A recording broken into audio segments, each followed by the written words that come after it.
हो गए लाइव जी।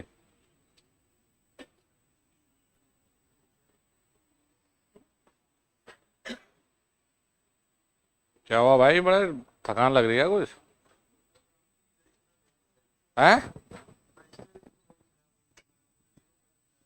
रजिस्टर क्या?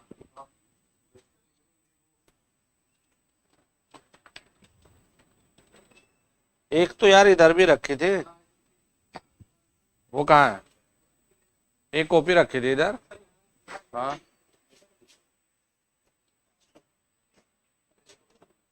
है कुछ? नहीं है। अरे वहीं तो रखी थी। सुन, मेरे से एक लड़का पूछ रहा था, मुझे नहीं पता था वो तेरी थी, मैं उससे पूछूंगा गोपाल से। तो मैंने बोला था कि एक नोटबुक वहां रखी है ड्रॉर में इधर। एक तो शुभम और नरेश जी यहाँ जैसे बैठते हैं ना, कोई बच्चा परमिशन के बिना, मेरी यहाँ ये रहती है जहाँ मैं, ये ड्रॉर टाइप है, इधर कोई भी कुछ ताक झाक ना करे। इधर भी ना। आओ बैठो पढ़ो।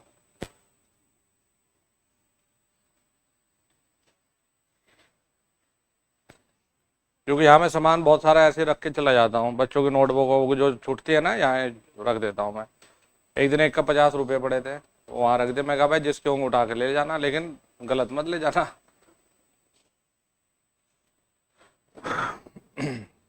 चलिए जी, तो शुरू करते हैं।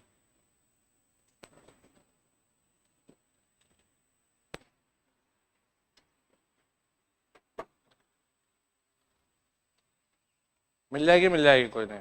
मैं बोलूँगा बच्चों को।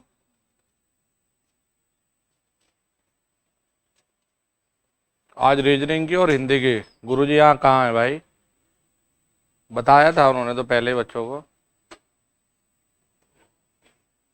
इनकी चैट बंद कर दो, बच्चों की पढ़ाई शुरू करेंगे।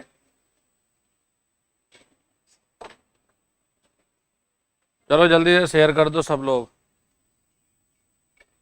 देखो फिर से हमारा पर्पज वही 4-5 मेन प्लांट है और कुछ रिन्यूएबल के सवाल है। ठीक है जी, जनरेशन वाले हैं। तो कल हमने वो सवाल किए थे जो प्रीवियस में यूपीपीएसएल यूपीआरएनएल में आए थे। आज हमने वो सवाल इंक्लूड किए हैं जिनका कुछ चांसेज है, अपनी तरफ से जोड़े हैं। तो वही अपना कल वाला प्रोसीजर है, ध्यान से पढ़ना है, उसके बाद ही आंसर करना है। फिर थोड़ा टाइम रहेगा तो हम लोग इकोनॉमिक्स ऑफ पावर स्टेशन, जिसमें आपके 8-10 फॉर्मूला है बेटा, और उन पे आधारित न्यूमेरिकल बहुत खास है। तो अपना पहले इन सवाल को लगाते हैं, फिर अपना जो थियोरेटिकली पार्ट है उसको करेंगे।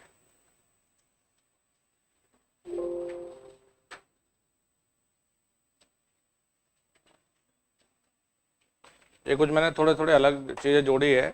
जैसे एक पॉइंट प्लीज नोट करिएगा कि पवन, हवा की वेलोसिटी, गति को ज्ञात करने के लिए हम एनीमोमीटर लगाते हैं, है जी।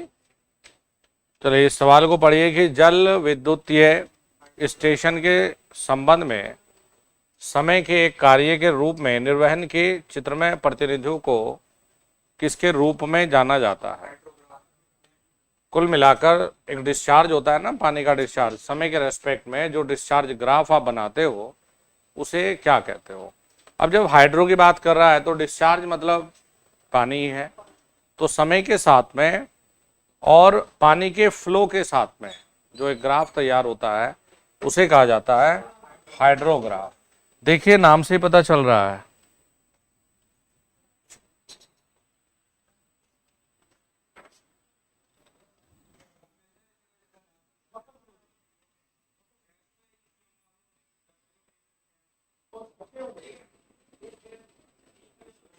क्या हुआ? अच्छा,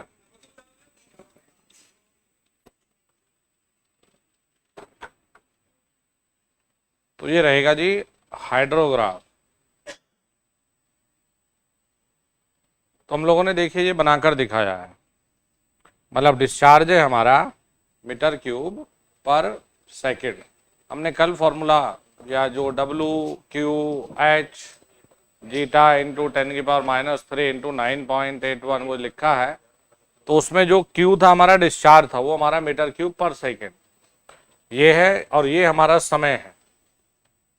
तो पानी के फ्लो होने का देखिए ये है, जहाँ ये पीक तब हमें देखने को मिलता है जब फ्लड वगैरह आती है जी। तो ये इतना ऊपर तभी आता है जब अपना बाढ़ वगैरह फ्लड वगैरह आती है, तभी आता है ये।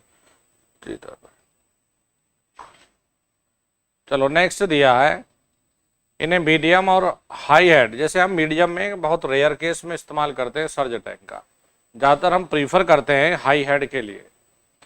तो इन्हें मीडियम और high head electric power station A surge tank is provided. Surge tank की बेटा बात हुई है, यानी कि एक मध्यम या उच्च head hydro electric power station में एक सर्ज टैंक प्रदान किया जाता है। देखिए मीडियम में हम जनरली करते नहीं है, लेकिन अगर मीडियम में पेनस्टॉक की लंबाई बहुत ज़्यादा है तो तब हम सर्ज टैंक को, ओपन टाइप सर्ज टैंक को हम इस्तेमाल करेंगे, अदरवाइज हम लोग नहीं करते। लेकिन कंपलसरी होता है बेटा हाई हेड के लिए। फिर जैसे ही हमने ये सवाल लिखा तो सवाल का आंसर तो बढ़िया, लेकिन हमने हेड का जिक्र कर दिया। तो आपको याद आना चाहिए कि मीडियम के लिए हम फ्रांसिस टरबाइन को प्रीफर करेंगे और लो हेड के लिए हम कैप्लन को इस्तेमाल करेंगे। साथ में ये दोनों टरबाइन बेटा हमारी रिएक्शन टरबाइन की कैटेगरी में आती है। काहे का इम्पल्स, मुर्गा बना के मारूंगा, बता रहा हूं मैं। इम्पल्स मतलब पेल्टन व्हील किसके लिए इस्तेमाल होती है, हाई हेड। यहां से भी एक नंबर निकाला जा सकता है। तो हमने कहा है देखिए कि जो सर्ज टैंक है इसे हम लोग पेनस्टॉक को सुरक्षा प्रदान करने के लिए पेनस्टॉक के जस्ट ऊपर हम बना देते हैं, और कहते हैं हम कि ये डैम के पास में नहीं बनाते, ये हम लोग सब पावर स्टेशन या टरबाइन के एंड पे बनाते हैं। तो ये कह रहा है कि पेनस्टॉक पाइप की लंबाई कम करने के लिए, ऐसा कुछ तो हमने सिखाया नहीं भाई, है ना। फिर दूसरा कह रहा है कि आगे की खाड़ी में पानी बढ़ाने के लिए, तो ऐसा हमने कुछ नहीं बताया। हमने कहा कि अचानक लोड परिवर्तन के कारण पेनस्टॉक पाइप में दबाव भिन्नता को नियंत्रित करने के लिए। हमने कहा कि अगर लोड बदलेगा तो पानी फ्लक्चुएट करेगा, पानी और फ्लक्चुएट करेगा तो वो पेनस्टॉक पर बल लगाएगा, अनइक्वल फोर्स लगाएगा, यानी उसके डैमेज होने का डर रहेगा। फोर्स अप्लाई करना पानी का पेनस्टॉक की बॉडी पे, उसे कहा जाता है बेटा वाटर हैमरिंग, है जी। तो इसीलिए हम लोगों ने इस्तेमाल किया जी पेनस्टॉक। ये दे रहा है फिर कि टरबाइन के माध्यम से पानी को नियंत्रित करना, तो इसका कोई मतलब ही नहीं है। टरबाइन तो सिर्फ जो पानी आएगा उससे बिजली बनाने का, या कहें कि मैकेनिकल ऊर्जा प्रोड्यूस करने का काम करेगा, इससे ज्यादा कुछ नहीं। फिर हम लोगों से पूछा, मान लिया कि जो पेनस्टॉक है, तो पेनस्टॉक बेटा हम दो प्रकार के बनाते हैं, एक ओपन कंड्यूक्ट और एक होता है हमारा क्लोज्ड यानी बंद वाला। और बंद वाला हम लोग बनाएंगे जी स्टील से। फिर आपसे पूछ लिया जी ये पेनस्टॉक क्या करेगा, तो आपको बताना है कि ये पेनस्टॉक पानी की पोटेंशियल ऊर्जा को गतिज ऊर्जा में बदलेगा। तो ये सब अपना चीज एक सीक्वेंस में याद रखनी है आपको। आज हमने दूसरे ये यूज किए, देखो ये बना दिया यहाँ सर्ज टैंक इसके पास में, किसके, टरबाइन के पास में सर्ज टैंक हो गया अपना, वही नॉर्मल पानी आ रहा है। पेनस्टॉक हमने स्टील की बॉडी ये बना दिया, गोल अपना पाइप बना दिया, पानी आएगा, ये बना दिया अपना टरबाइन पर जाएगा, टरबाइन घूमेगा, ये हमारा जनरेटर है, जनरेटर को घुमाएगा, ये कहते हैं मैकेनिकली कपलिंग। तो अपना ये बना दिया, जनरेटर घूमेगा तो इलेक्ट्रिसिटी प्रोड्यूस हो जाएगी। अब अगर हम लोग जैसे ये नोजल दिखाया, अब याद करिएगा नोजल जो प्रायोरिटी है हमारी वो हम रखते हैं पेल्टन के लिए, क्योंकि पेल्टन में आपने देखा होगा ना बकेट टाइप, बाल्टी टाइप बंदी होती है जी। अब पेल्टन कौन सी टरबाइन है, इंपल्स टरबाइन का एक रूट है, ठीक है जी। किसके लिए इस्तेमाल करेंगे, हाई हेड और लो डिस्चार्ज के लिए।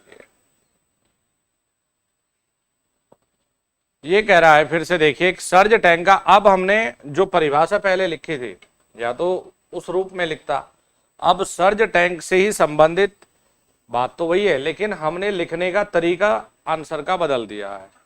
हमने कहा कि सर्ज टैंक का फंक्शन क्या है, तो सर्ज टैंक का हमने पहले ही कहा है कि वाटर हैमरिंग को कम करेगा। तो ऑप्शन ए कह रहे हैं लगातार दबाव में पानी की आपूर्ति, ऐसा कुछ नहीं है। फिर ये कह रहा है कि relieve water hammer pressure in the penstock, penstock में जो वाटर हैमरिंग प्रभाव है उसे कम करेगा, ये हमारे यहाँ पर है सही आंसर। ये कह रहा है फिर पाइपलाइन में सर्ज वृद्धि, तो ये हमारे बेटा गलत ऑप्शन है। जैसे बार बार हम हाइड्रो की चर्चा कर रहे हैं तो हमने हाइड्रो में सिर्फ 2 फॉर्मूला बेटा याद रखने और पढ़ने हैं। आपको बता दूं कि जब आप पावर की बात करते हैं 1 सेकंड बेसिस पे तो W हेड एफिशिएंसी 10⁻³ 9.81, ये किलोवाट 1 सेकंड बेसिस पे कर रहे हो दोस्त, तो किलोवाट सेकंड। तो खैर हमने यहां इसलिए सेकंड नहीं लिखा क्योंकि नहीं हमने इस हर एक क्वांटिटी में पर सेकंड ही मेंशन किया है। तो याद रखिए ये सूत्र हमारा न्यूमेरिकल तो बिल्कुल नहीं बेटा, सिर्फ आपको टिक लगाना है। जैसे W है बेटा, ये वजन यानी वेट को बताएगा। जैसे Q है, ये फ्लो को दर्शाएगा। H हमारा हेड को बताएगा। ये जीटा जो दिखा रखा है दक्षता को दिखाएगा। ठीक है जी। दूसरा फॉर्मूला है सिंक्रोनस नहीं सॉरी स्पेसिफिक गति। स्पेसिफिक गति बेटा n/p/5/4। ये 2 सूत्र के अलावा हाइड्रो में कोई तीसरा सूत्र नहीं है जी। और इधर उधर मत देखो। ठीक है जी। अपना वही हेड रेस्ट टर्मिनल, वही सर्ज टैंक ऊपर, पेनस्टॉक अपना ये लगा के हम लोगों ने दर्शा दिया जी। Which one of the following is the largest thermal power plant in India? कौन सा भारत का सबसे बड़ा तापीय विद्युत संयंत्र है? कौन सा हुआ? विंध्याचल। तो ये रहा जी विंध्याचल, सिचुएटेड इन MP, और जो रेटिंग है बेटा ये है 4760 मेगावाट। लेकिन अभी जैसे अपडेट नहीं हुआ तो ये पावर प्लांट भी इसे पीछे छोड़ रहा है भाई। मुंद्रा अल्ट्रा, ये पावर प्लांट इसको पीछे छोड़ देगा। ठीक है जी। लेकिन अभी सब जगह यही लिखा है विंध्याचल, अपडेट नहीं है, तो फिर हम भी यही पढ़ाएंगे भाई।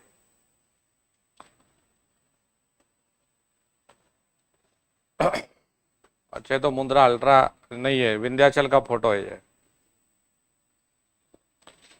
इन high head hydro electric power plant the velocity of water flow in penstock is around. बेटा ये हाई हेड की बात कर रहा है,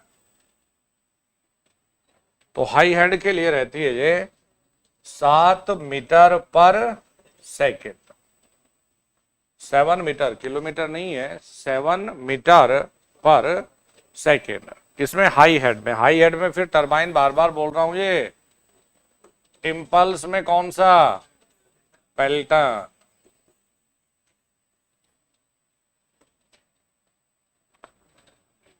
बताइए जी सर्ज टैंक की लोकेशन क्या है? तो हम कहेंगे टरबाइन के पास में। टेलरेस क्या होती है? बिजली बनाने के बाद में टरबाइन से बाहर की तरफ है ना, बह गया पानी। रिजर्वायर जलाशय, और डैम हम जो पानी को रोकने के लिए कंस्ट्रक्ट करते हैं। वाटर हैमर कहां होता है?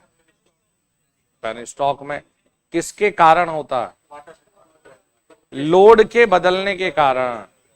अरे लोड वेरिएशन होगा तो पानी कम और कम ज्यादा होगा, तो वही तो है हमारा वाटर।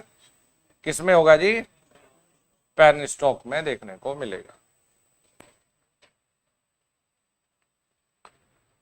जैसे ये हम लोगों ने डैम कंस्ट्रक्ट करके दिखाया है और ये पेनस्टॉक है, तो होता ही है बेटा कि जब लोड कुछ वेरी करता है तो लोड वेरी करने का प्रभाव सीधे सीधे, अभी हम नेक्स्ट वाले चैप्टर में यही देखेंगे।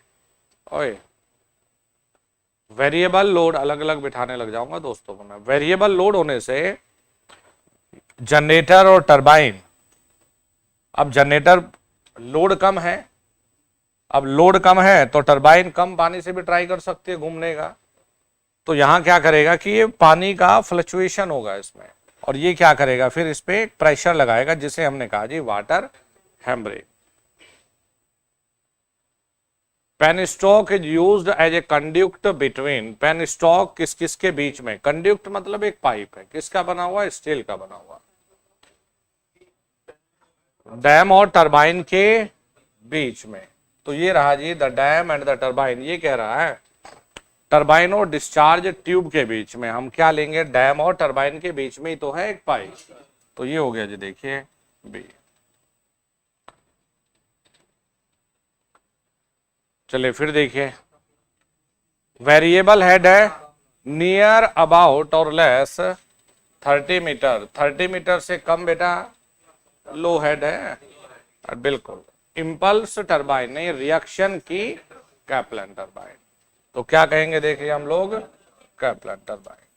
अगर बेटा इसमें ये कैप्लन टरबाइन नहीं दिया होता तो पेल्टन होता, फ्रांसिस होता, बोथ ए एंड बी और D, none of this, then हम सेलेक्ट करते फ्रांसिस, क्योंकि फ्रांसिस लो और मीडियम के लिए किया जा सकता है। देखो ये कैप्लन टरबाइन दर्शाई गई है, इसे एक बार देखने की कोशिश करिए।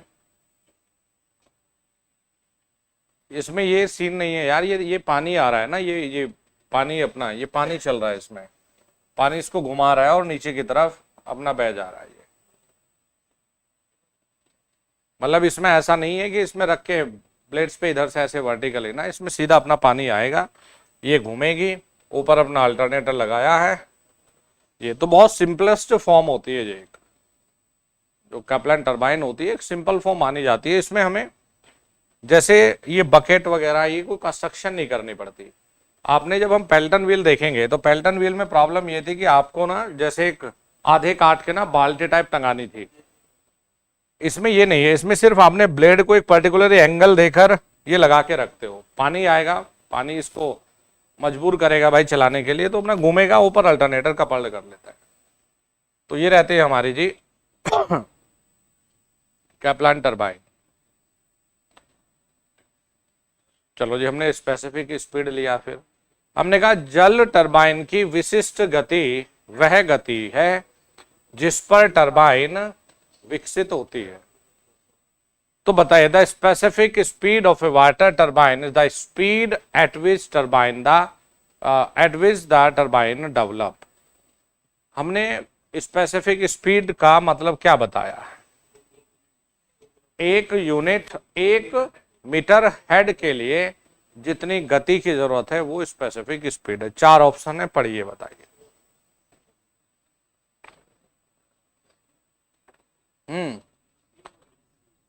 ये कह रहा है मैक्सिमम हॉर्स पावर, हम कहेंगे बिल्कुल नहीं। ये कह रहा है कि सभी प्रमुखों पर यूनिट हॉर्स पावर, हम कहेंगे बिल्कुल नहीं। सी कह रहा है कि सभी unit head per unit horse power. हमने बार बार कहा है कि 1 मीटर हेड पर 1 यूनिट किलोवाट आवर के लिए जो गति है यही कहलाती है स्पेसिफिक स्पीड। ये हो गया जी यहां पर C. High head and low discharge Pelton, very good, शाबाश। तो ये हो गया जी यहां पेल्टन व्हील टरबाइन। कर पाओगे या इन्हें भी गलत कर क्या होगे पेपर में? पेपर में कर तो लोगे, लेकिन पेपर में ऑप्शन टिक करने में एक्यूरेसी रखना, सवाल को पढ़ने में और ऑप्शन में एक्यूरेसी रखना। जरूरी नहीं कि पेल्टन लिखता, ऑप्शन जब घुमाने की बात आती है ऑप्शन ए में इंपल्स लिखता, ऑप्शन बी में पेल्टन, ऑप्शन डी में होता बोथ ए एंड बी। तो चारों ऑप्शन को एक बार देख लेना कि 4 ऑप्शन ये क्या लिख रहा है। देखो जो हम बात कर रहे थे ये जी नोजल के द्वारा बहुत हाई, ये बाल्टी जैसी आधी काट के लगा रखी बकेट के जैसे इस पर। तो अपना नोजल के द्वारा ये रहा जी नोजल। नोजल का काम क्या है भाई? प्रेशर को इंक्रीज कर देना। तो यहां से बड़ा पाइप है, आगे इसका जो रास्ता है इसको हम छोटा कर दें, तो अपना जी इस पे आएगा, फोर्स से अपना पानी लगेगा इस पे। ये देखो बिजली जलते हुए दिख गई बेचारी। ठीक है भाई, किसी को नहीं दिख रही तो बताओ। तो ये हमारी एग्जाम्पल है बेटा पेल्टन का। तो पेल्टन में कई बार जैसे डायग्राम को सामने रख दिया कि कौन से टरबाइन है, तो जब भी आपको ये डब्बे डब्बे दिखेंगे बने हुए, अब इनके बीच में ये पानी गया, अब इधर जाएगा ये पानी अपना निकल जाएगा, वो टेल रेस से बाहर की तरफ ले जाएंगे। कल हमने ये भी जिक्र किया था कि इसमें हमें ड्राफ्ट ट्यूब लगाने की जरूरत नहीं है, लेकिन रिएक्शन टरबाइन में हमें आवश्यकता होती है। और कल हमने ये पॉइंट बेटा इंपॉर्टेंट में मेंशन भी किया था। ये हमने ऑलरेडी आपको लिखाया था, याद भी कराया था कि भाखड़ा नागल में स्थापित टरबाइन कौन सी है। तो ये फ्रांसिस टरबाइन है। फ्रांसिस टरबाइन बेटा किस में लेंगे? लो और मीडियम किस में? रिएक्शन टरबाइन में। वेरी गुड, हाँ जी। फ्रांसिस टरबाइन रनर में, फ्रांसिस टरबाइन में ना ब्लेड लगे होते हैं, तो number of blade is usually of the order 6 blade लगे होते हैं, लिखाया नहीं है। देखो ये मिलेगी तुम्हें ना फ्रांसिस टरबाइन, इस तरह की जो टरबाइन दिखेगी, ये इस पे ना ये ब्लेड लगे होते हैं, ये जो दिख रहे हैं ना आपको,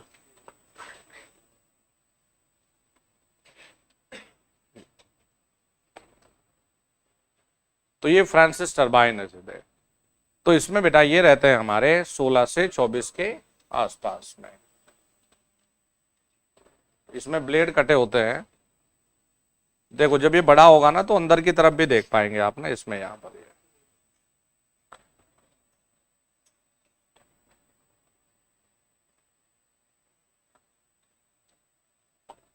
अंदर ये सब ये रहे सब। हाँ जी, कैप्लान टरबाइन का अधिकतम हेड, इसे तो गलती नहीं करोगे, 30 मीटर तक। In India pumped storage power plant, Bharat में पंप स्टोरेज पावर प्लांट, बताइए पंप्ड स्टोरेज पावर प्लांट में, याद करिए हमने बेटा कल लिखाया था रिवर्सेबल टरबाइन को इस्तेमाल करेंगे, लिखाया था परसों के जब हम पंप्ड स्टोरेज का चर्चा की थी। अरे मैंने कहा भी था पीक लोड में जब हाइड्रो बनाया था तो दूसरा ये बनवाया था, ए भाई विद पॉन्डेज यार, रिवर्सेबल हमने कहा था कि जब पीक आवर्स होंगे तो इस दौरान में ही बस ये काम करेगा, बाकी टाइम में जो पानी नीचे आया उसको ऊपर भेज देगा, फिर अपना उससे बिजली बनाएगा बेचारा। तो ये होता है कदमपरी तमिलनाडु में,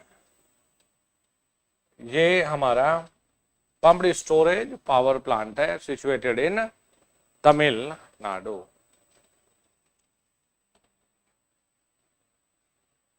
चलो जी जरा पढ़ के देखिए।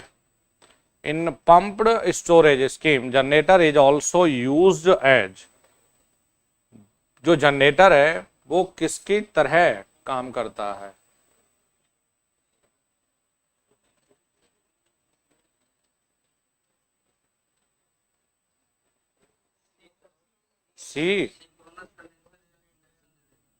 सी क्या है? सिंक्रोनस जनरेटर और इंडक्शन, देख लो पढ़ के।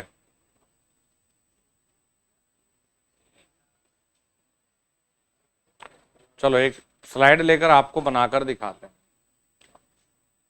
देखो इसका काम होता ये है कि हम 2 बेसिन बना के रखते हैं, एक अपर और एक लोअर।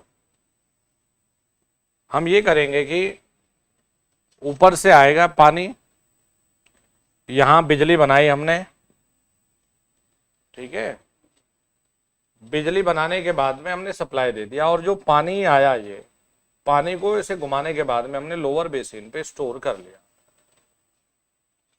ठीक है भाई, ये तब है जब हमने इसे एज ए जनरेटर यूज करते हैं। इसमें हम रिवर्सिबल टरबाइन यानी कि जो उल्टा पानी को वापस में फेंक सके।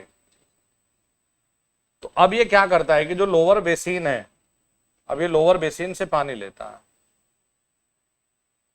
अब ये जो जनरेटर है ये मोटर के तौर पे काम करता है और ये पानी को वापस इसी में भर देता है। ठीक है जी। तो पानी को वापस में इसी इसमें अपना ये भर देता है।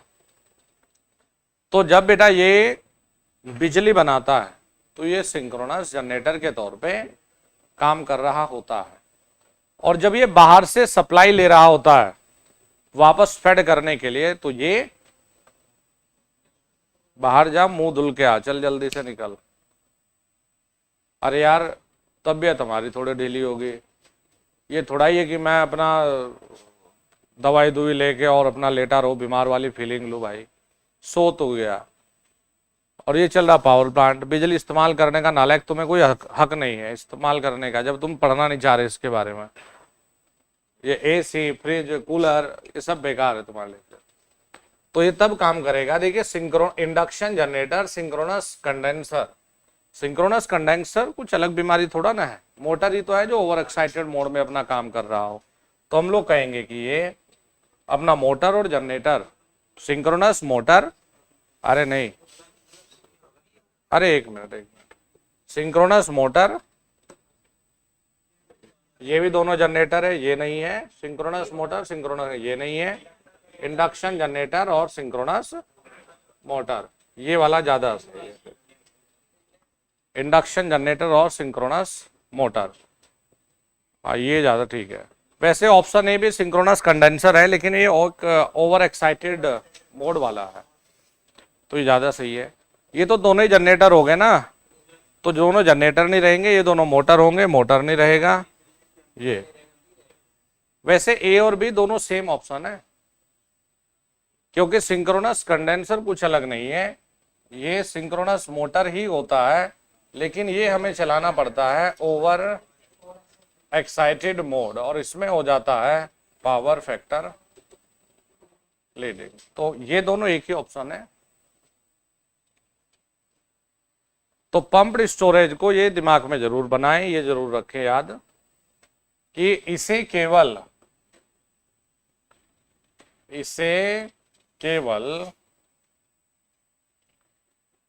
पीक लोड पर ही यूज करेंगे, सिर्फ पीक लोड पर।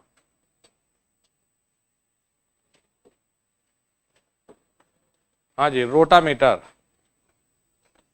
ये दो तीन चीजें जो छूट जाती हैं हम ऑब्जेक्टिव में कवर कर लेंगे इनको। देखो हमने एनेमोमीटर भी, मैं बता दूं, एनेमोमीटर जो होता है वो होता है बेटा हवा की गति, एनेमोमीटर होता है हवा की गति के लिए। रोटामीटर होता है बेटा फ्लूइड का डिस्चार्जिंग रेट पता करने के लिए। तीन चीजें सिखाते हैं आपको, एनेमोमीटर याद रहेगा। एक होता है हाइड्रोग्राफ, ये समय है, और ये बेटा डिस्चार्ज है। हमने अपना जो भी बनाया ये कहलाता है हाइड्रोग्राफ, नाम से ही पता चल जाएगा वैसा हाइड्रोग्राफ। तो एक और होता है जिसे हम कहते हैं फ्लूइड डिस्चार्ज,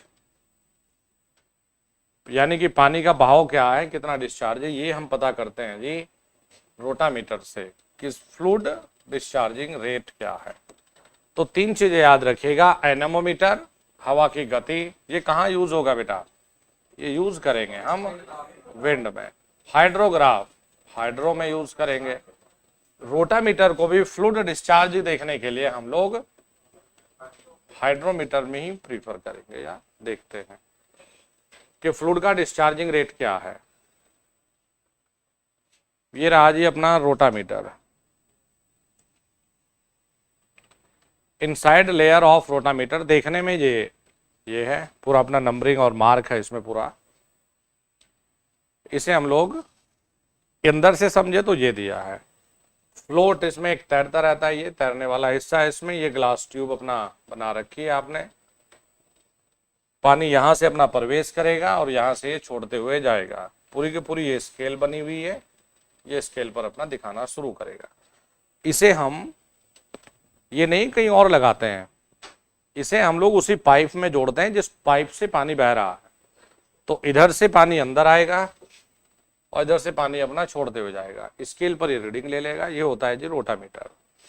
तो जैसे सवाल पूछ ले कि रोटामीटर को हम कहाँ लगाएंगे, तो आप कहेंगे कि जो भी जिस फ्लूइड का हमें डिस्चार्ज रेट नापना है उसके बीच में जोड़ देते हैं, क्योंकि एक एंटरिंग साइड है और एक इसमें बाहर निकालने वाली साइड है, यानी आउटसाइड।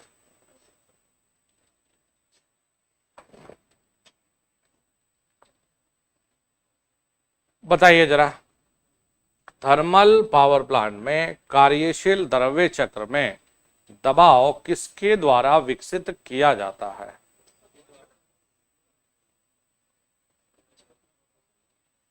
कंडेंसर के द्वारा। क्या पढ़ के बताओ, कोई जल्दबाजी नहीं, हड़बड़ाहट नहीं। दबाव, ये राकेश बताएगा। सी, कंडेंसर का काम बोलो। भाप को पानी में, दबाव सबसे कम कहां? तो ये गलत है जी। ये कह रहा है in the thermal power plant the pressure in the working fluid cycle, पानी वाली जो फ्लूइड वाली जो साइकिल चल रही है उसमें दबाव यानी प्रेशर इंक्रीज करना है। सुपर हीटर का काम बोलो तो नमी को दूर करना।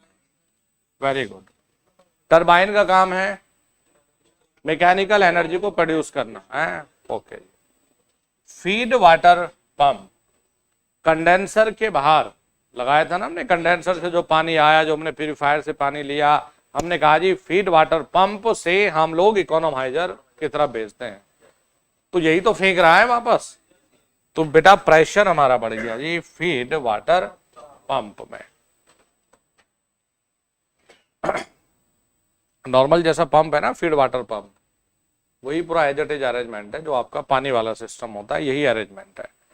तो अपना फीड वाटर पंप एक तरफ से अपना पानी एंटर, एक तरफ से अपना लीविंग, प्रेशर देगा, वापस में इकोनोमाइजर भेजेंगे, बेटा गर्म हो जाएगा इकोनोमाइजर पे, है ना। और गर्म पानी को अगर भेजेंगे तो ओवरऑल एफिशिएंसी बढ़ती हुई दिखेगी इकोनोमाइजर। तो इकोनोमाइजर से जो फ्लू गैसेस बॉयलर से, सुपर हीटर से अपना जो बह रही है, इकोनोमाइजर उसकी मदद से उसे गर्म करेगा पानी को और वापस बॉयलर में भेज देगा।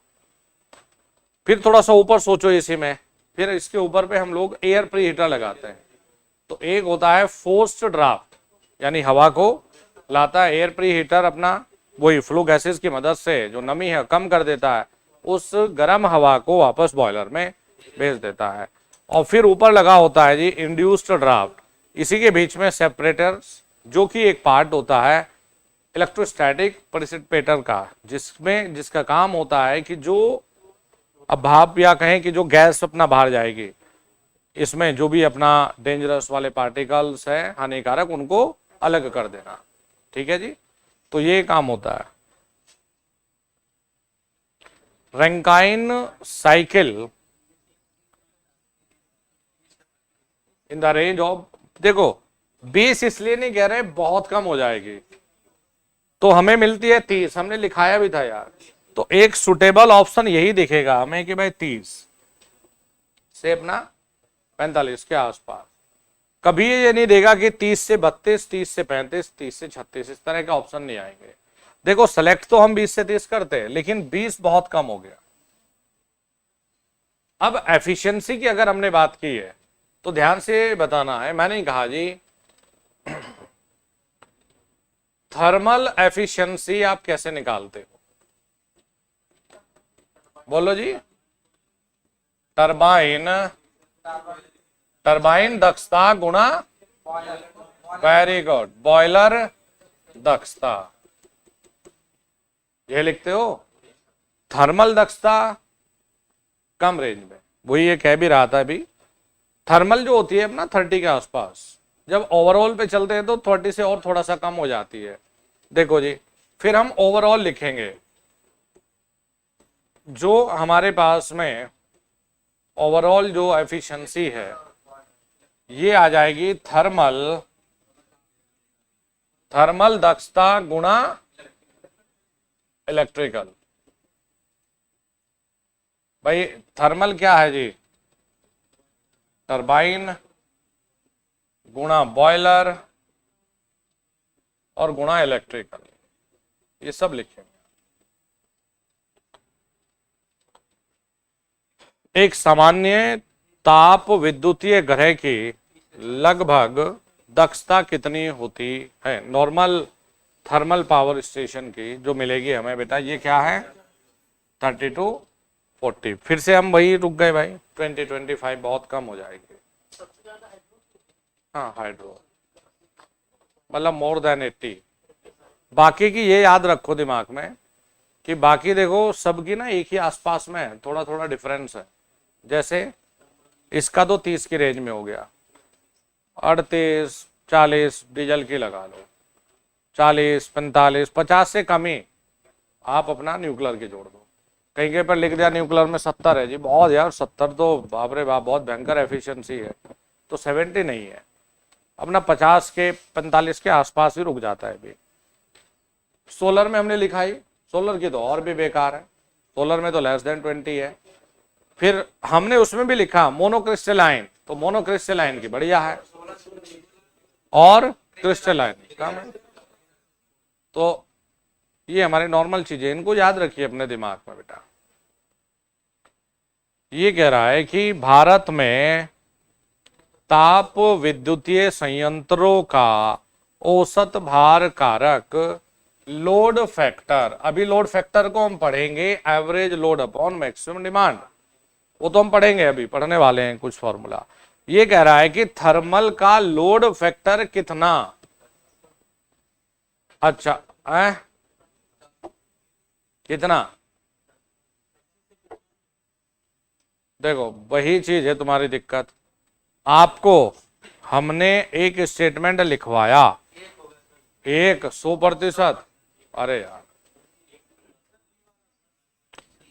बी वाला हमने देखो एक स्टेटमेंट लिखवाया, शायद आप मानसिक तौर से उपस्थित नहीं थे। हमने कहा 100 megawatt power plant 50% load factor, क्योंकि इसलिए हमने 50% लिखा था कि नॉर्मल इसका 50-60% की रेंज में ही होता है। चलाया जाए तो एक महीने में मंथली 20 से 24,000 तक इतने टन कोयला खपत करता है। अब वो 15-20% राख है। तो हमने बड़े क्लियरली आपको बाबू ये लिखा रखा है, लेकिन तुम लोग सुन नहीं रहे। तो ये रहता है जी हमारा 50 से 60%। ये हमने अभी लिए हैं, हमने एक्सप्लेन नहीं किए फॉर्मूला, क्योंकि आज हम इन्हीं फॉर्मूला को पढ़ाएंगे आपको। और ये फॉर्मूला बेटा ऐसे है कि पेपर में यहां से 1 या 2 सवाल या न्यूमेरिकल, अरे सारे आएंगे अभी। अरे भाई ये मेरे मूड की बात है, कभी कभी जब्त भी हो जाते हैं फोन, नया बच्चा है तो इसलिए पहले समझा दूं। ये निर्भर करता है मूड के ऊपर, नहीं तो फोटो लेने वालों को मैं जब्त कर लेता हूं कई बार। एक दिन फंसा तो था 1-2 बच्चा। Load factor average load upon maximum demand, वैसे मैं ये जो पुराने से पढ़ रहे बच्चे इन्हें तो पता है कि कभी कभी बीच में डोज मिली है। अब तुम आए यार 2 महीने के लिए, तो तुम्हारे साथ हम क्या डोज रखे तुम्हें, तुम बाहर जाकर फिर हमारी बुराई करोगे कि गुरुजी ने तो हमें डांट भी दिया था। Load factor average load upon maximum demand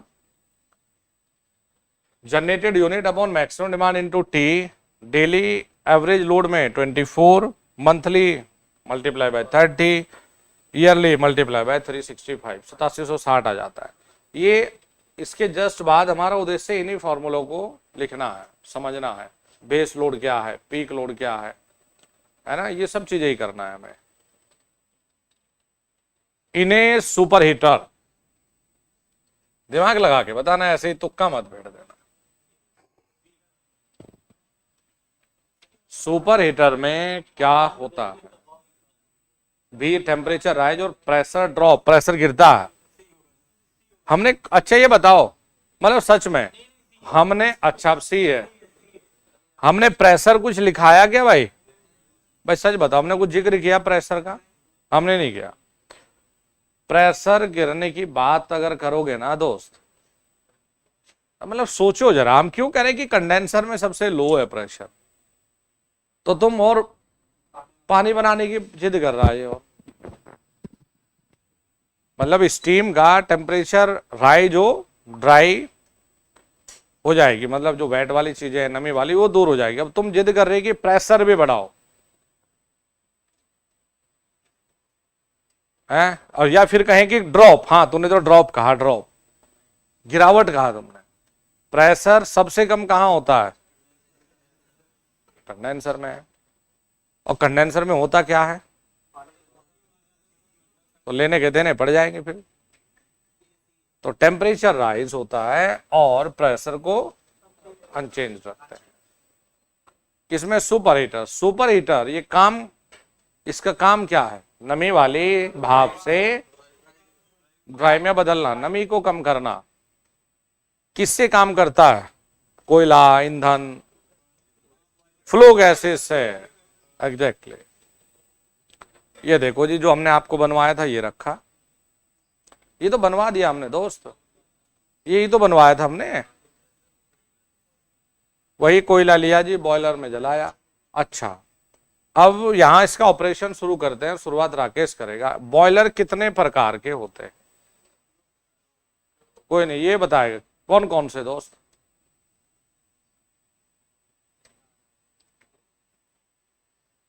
water tube और फाइव। बढ़िया, कौन सा? Water tube. सुपर हीटर ने नमी को दूर कर दिया है जी।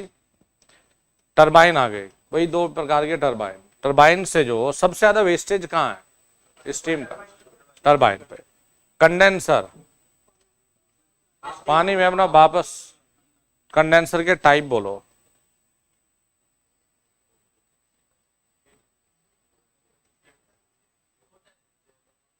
जेट और सरफेस। यहां क्या आ गया? इकोनोमाइजर क्या करेगा? फ्लू गैस का यूज करके पानी को गर्म कर रहा है। एयर प्री हीटर, हवा को। अच्छा, सुपर हीटर के दो प्रकार, ये बताएगा सुमित। सुपर हीटर बत लिखा रखा ना दो प्रकार के, रेडिएशन, कन्वेक्शन, नहीं लिखा रखा? हाँ, ये लड़का जो पड़ोसी में बैठा है, जरा एयर प्री हीटर के दो प्रकार बता। भाई मैंने डिटेल में नहीं गया, लेकिन नाम पूछता है यार आईटीआई में, क्या जा रहा है उसका भाई एग्जामिनर का? नाम तो कम से कम याद रखो। रिकपरेटिव और रीजनरेटिव, ये है। बताओ, ये बच्चा बात को पकड़ गया, तुम नहीं पकड़ पाए।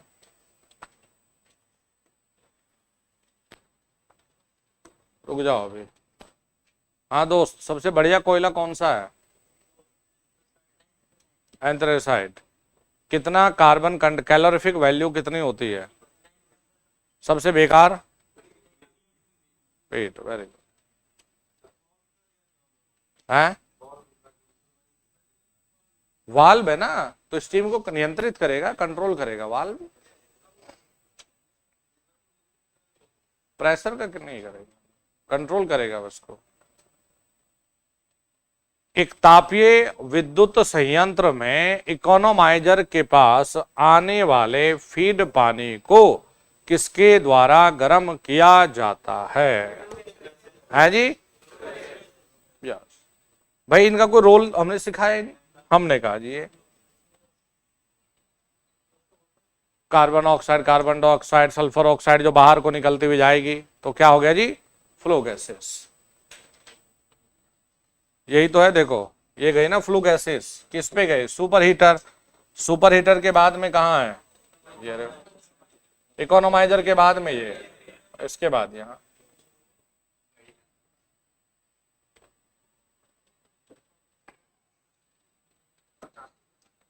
The efficiency of a boiler used in modern steam power plant is of the order. लिखा नहीं था बढ़िया होता है? 100% तो है नहीं, 85%। देखो यही पावर प्लांट है, एक बार देख लो, बार बार देखोगे इन चीजों को तो और अच्छा रहेगा। चलो तुम्हें डेरिएटर बताऊं क्या है? अरे नहीं, लिखाया था मैंने। अरे इसमें नहीं लिखाया था, डेरिएटर का काम तो यही है। मैंने अभी कोई रिन्यूएबल में प्लांट तो पढ़ा रहा था मैंने लिखाया था इसमें, अशुद्धिया को दूर कर देता है ये, डेरिएटर लिखाया था दोस्त। ये इसका डिटेल ये है। देखो जब पानी को हम वापस में भेजेंगे ना, पानी को वापस भेजेंगे, अब देखिए कंडेंसर से जो भी चीजें आएंगी ना, ये सब लो प्रेशर वाली चीजें होती है, लो प्रेशर फीड करते हैं। यहां पर है हाई प्रेशर, यानी कि अब हमें प्रेशर बढ़ाना है तभी जाकर ये हीट अप करेगा। तो ये क्या है, high pressure feed water heater. तो हाई प्रेशर से अपना फीड करते हुए तब हम लोग इकोनोमाइजर में भेजेंगे, नहीं तो यहाँ तो बहुत ठंडा हो जाता है। ये पूरा क्या लगा होता है, हमारा कूलिंग टावर लगा होता है। Which of the following enters the super heater, कल भी कराया था ये, बताइए जी। गीली भाप एंटर करती है किसमें जी, सुपर हीटर में।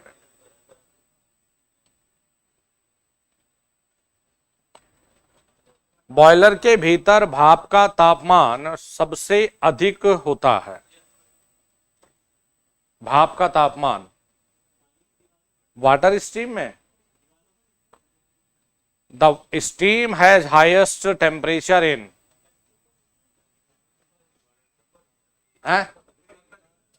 अच्छे, हाँ जी Sumit ji, water drum, water walls, नहीं तुम बताओ ना, वॉल पे।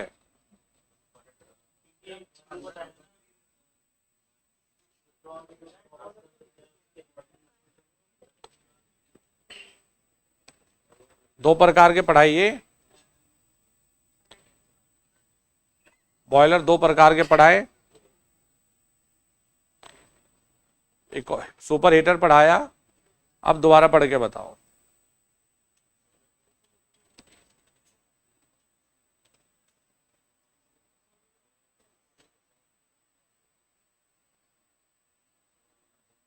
अब दोबारा पढ़ के बताओ। ए भाई ये पानी की दीवार में है, पानी ड्रम। चलो फिर से थ्योरी वाले पार्ट को देखो,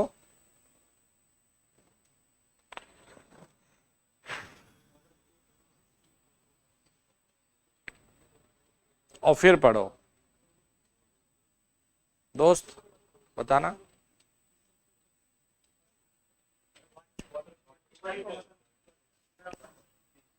पानी की भाप में, पक्का?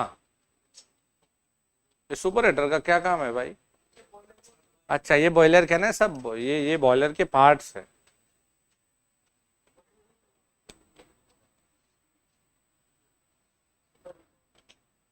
मतलब 2 दिन से यही काम चल रहा है।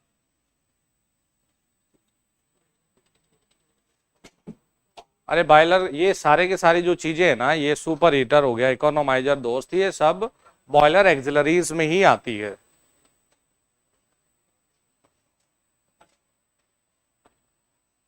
ये जितना तुम व्यवस्था की बात कर रहे हो ना, ये सब बॉयलर एक्सिलरीज की चीजें हैं। स्टीम पावर प्लांट में कंडेंसर से निकलने वाली भाप को संघनित किया जाता है। A condenser in a steam power plant condense steam coming out of, turbine से बाहर निकलने वाली कोई तो करते हैं, सी, तूने नहीं बोला, किसने बोला सी?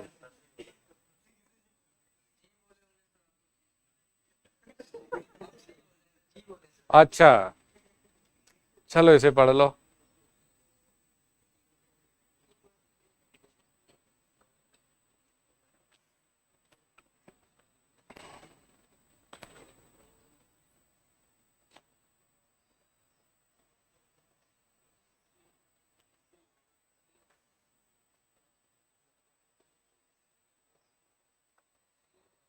Eight a temperature of saturation corresponding to the steam pressure, भाप के दबाव के अनुरूप संतृप्ति के तापमान पर।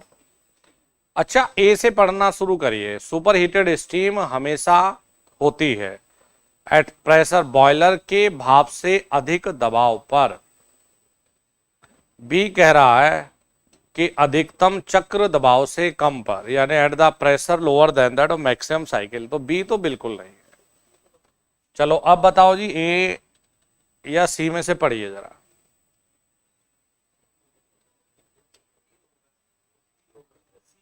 सी। सी क्यों होगा?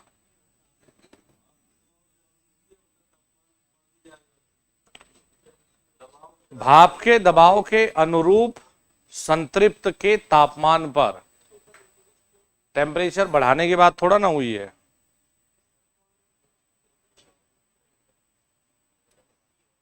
सी है?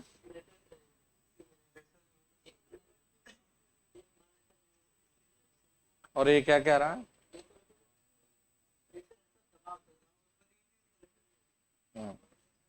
तो इसमें ए और सी में से ज्यादा जो बढ़िया जो ऑप्शन है बेटा, ये आता है हमारा सी। भाप के दबाव के अनुरूप संतृप्ति के तापमान पर। दबाव के अनुरूप, क्योंकि हम ये ट्राई करते हैं कि सुपर हीटर में प्रेशर हमारा मतलब चेंज ना हो, लेकिन हम टेम्परेचर को राइज कर दें। खैर ये तुम्हारे पेपर में नहीं आएगा, थोड़ा सा ज़्यादा सोचना था। The main function of economizer of a boiler plant is to, ये तुम्हारे लिए आसान है। इकोनोमाइजर का काम स्टीम प्रोडक्शन का तो बेटा बिल्कुल नहीं है, इंक्रीज स्टीम प्रेशर का बिल्कुल नहीं है, ईंधन की खपत कम करना, यही तो उद्देश्य है। बिल्कुल भाई, देखो फ्लू गैसेस तो बेकार थी, आपने कहा बेकार ही तो जा रही है, थोड़ा पानी गर्म कर ले, है कि नहीं भाई? और गर्म पानी को फिर आप बॉयलर में भेजेंगे तो फ्लू गैसेस से आपने पानी को गर्म भी कर लिया, गर्म पानी को बॉयलर में भेजेंगे तो स्टीम और अच्छी उत्पन्न हो सकती है।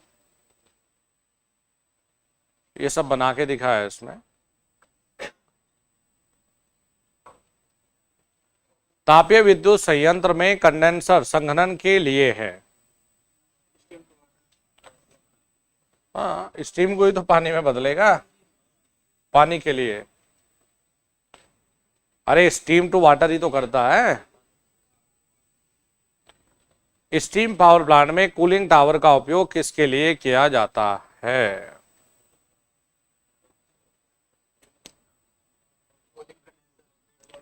कूलिंग कंडेंसर, आउटलेट पानी, फिर है ठंडा निकास भाप हो, या कूलिंग फेड वाटर हो। तो सभी सही नहीं है क्या भाई? ठंडे पानी को भी तो वहीं से लेगा, फिर उसको प्योर पानी वहीं से लेकर जो बचा कुचा इसको वापस भेजेगा, गर्म करके वापस फेड करेगा। तो ये आता है बेटा यहाँ, सब सही है।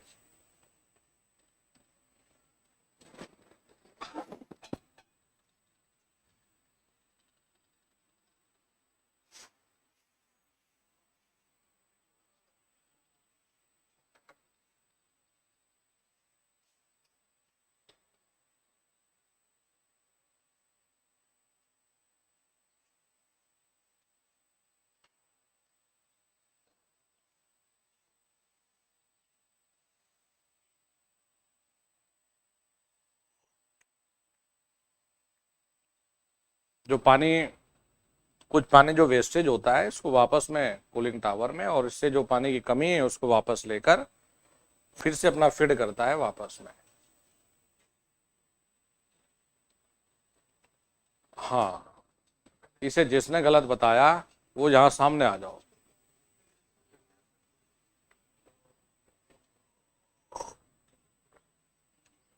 रुक जा, मैं ढूंढ तो लूं अभी। नीरज कहाँ पड़ा आज भाई, सो रखा? बताना दोस्त। कंडेंसर, तेरे से मैंने आसान क्यों पूछ लिया है?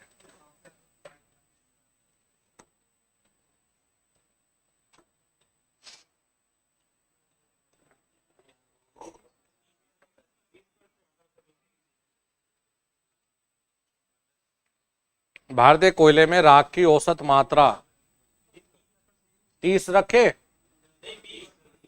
अरे नहीं 30 कर लेते ना, लगभग 20% का एवरेज है ना। अच्छा एक चीज और है, ये बिटुमिनस में एंथ्रासाइट में कम होती है।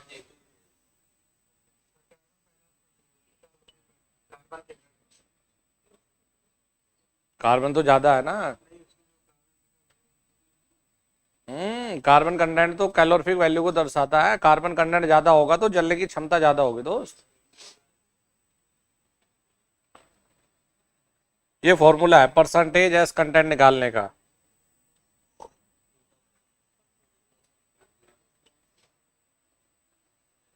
हाँ इसे भी खींचोगे जैसे यही आएगा पेपर में। स्टीम पावर प्लांट में पानी को ठंडा करने के लिए इस्तेमाल किया जाता है। मैंने कहा ना सवाल सारे वही लिए जो तुम लोग कर लोगे पेपर में, लेकिन ऐसा हाइपर नहीं हो जाना कि भाई पेपर में आ गए और सब जो पढ़ी उल्टा सीधा अपना ऑप्शन ए पढ़ा इकोनोमाइजर जहां पानी था और लगा दिया टिक।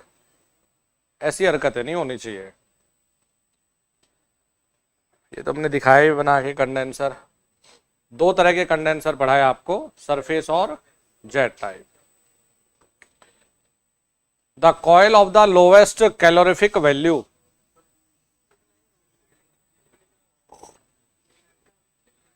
पीट है ही नहीं इसमें, तो सही कौन सा है? लिग्नाइट।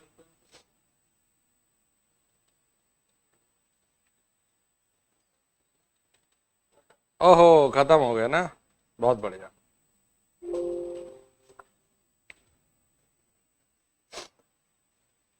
अभी थोड़ा छुट्टी कर देंगे, अभी कुछ और प्रोग्राम है।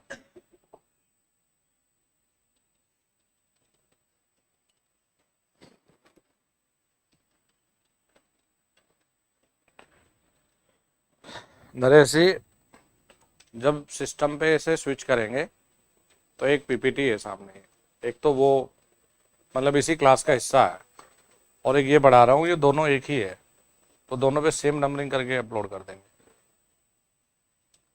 या ऐसा करता हूँ इसी में जोड़ देता हूँ यार, उसी में जोड़ दे रहा हूँ मैं।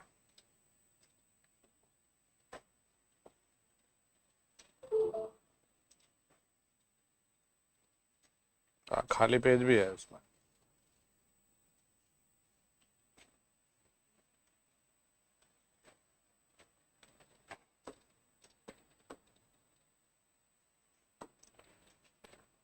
चलिए जी, जो नेक्स्ट है हमारा वो हम लोग सीखते हैं वेरिएबल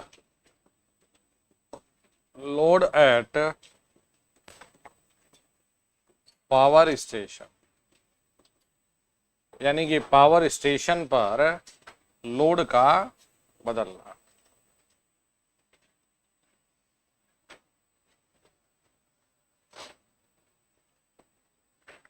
आप लोगों के लिए ज़्यादा समय नहीं लेंगे यहाँ, लेकिन जो फॉर्मूला है वो एक से बढ़कर एक है भाई, और ये हमारी गारंटी कि एक फॉर्मूला पक्का है, दो भी आ सकते हैं लेकिन एक तो पक्का है। न्यूमेरिकल भी आ सकता है और थ्योरी यानी डायरेक्ट टिक लगवाने को भी आ सकता है, तो लापरवाही नहीं करेंगे इसमें। देखिए बेटा दो चीजें होती है,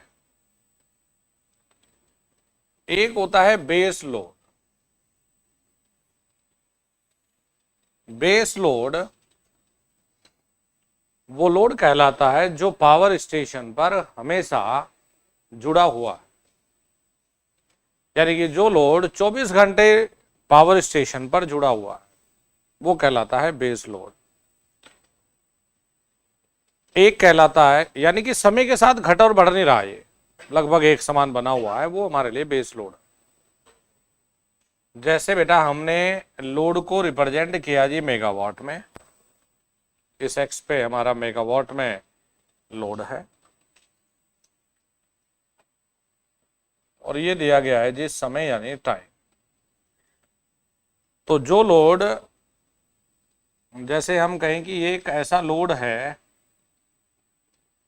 यदि हमने जीरो, ये हमने तोड़ लिया जी 24 घंटे, और ये बना लिया हमने 12 घंटे। तो जो पूरे 24 घंटे एक जैसा जुड़ा हुआ है, ये लोड कहलाता है बेटा बेस लोड।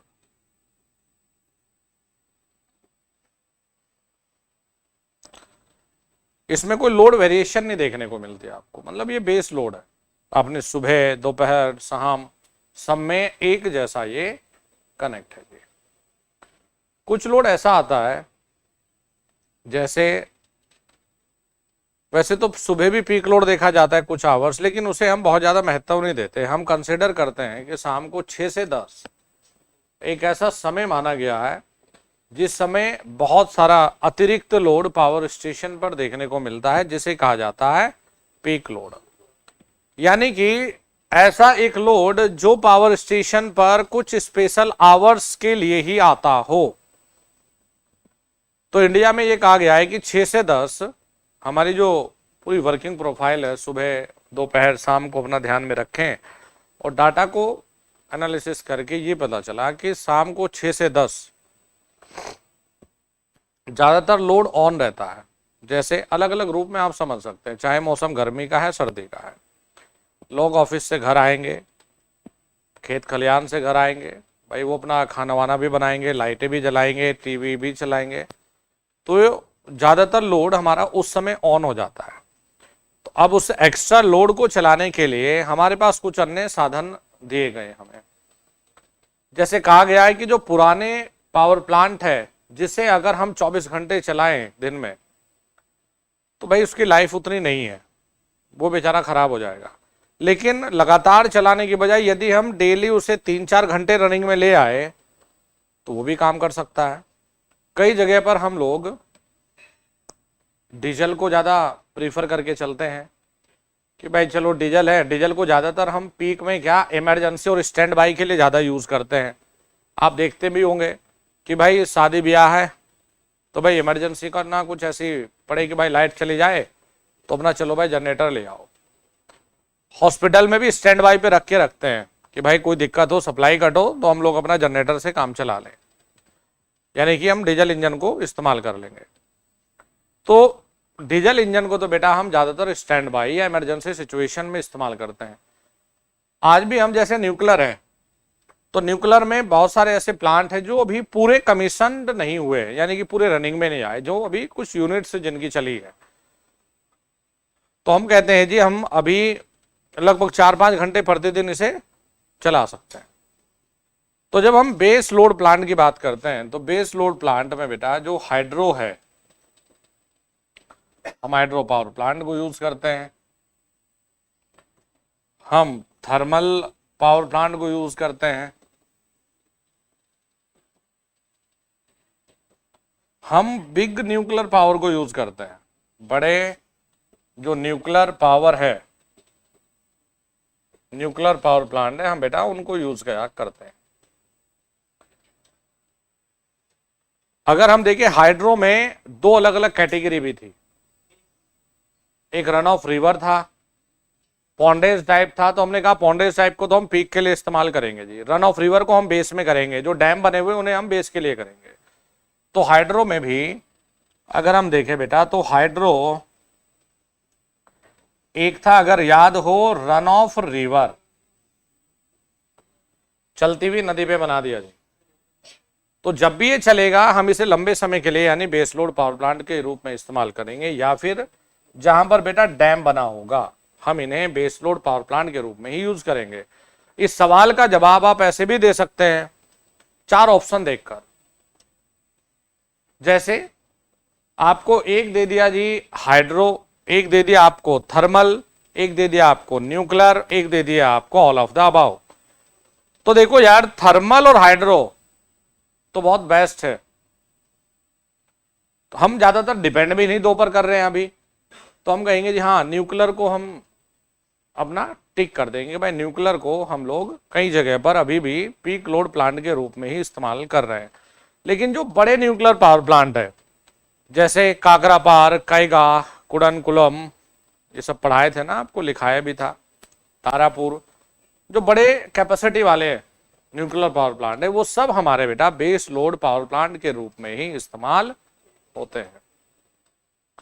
तो बेस लोड से आपको क्या समझ में आया कि एक ऐसा लोड जो 24 घंटे एक समान रूप में पावर प्लांट पर जुड़ा हुआ है, वो बेस लोड है। चलो इसमें 2 लाइनें लिखा भी दूं। जो लोड 24 आवर्स पावर स्टेशन पर एक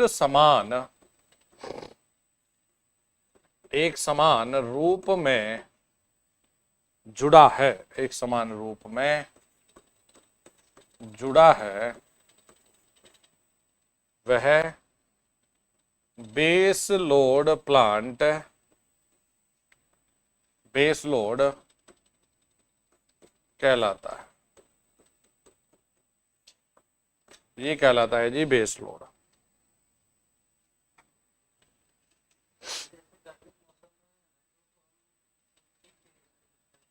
नहीं, हाइड्रो हमने कहा ना, हाइड्रो पावर प्लांट का गर्मी से कोई ज्यादा मतलब नहीं है। हाइड्रो पावर प्लांट में जैसे टीरी है, उसके गर्मी सर्दी से कोई मतलब नहीं, बहुत बड़ी अमाउंट में पानी पहले से उपलब्ध है, तो हम तो पूरी फुल कैपेसिटी यूज करते हैं। पीक के रूप में पुराने जो पावर प्लांट है, पुराने पावर प्लांट हो गए जिनको हम बहुत लंबे समय नहीं चला सकते, तो कुछ स्पेशल आवर के लिए हम ऑन कर देते हैं, तो पुराने हाइड्रो पावर प्लांट को हम पीक लोड के रूप में इस्तेमाल करते हैं। नेक्स्ट है जी हमारा पीक लोड।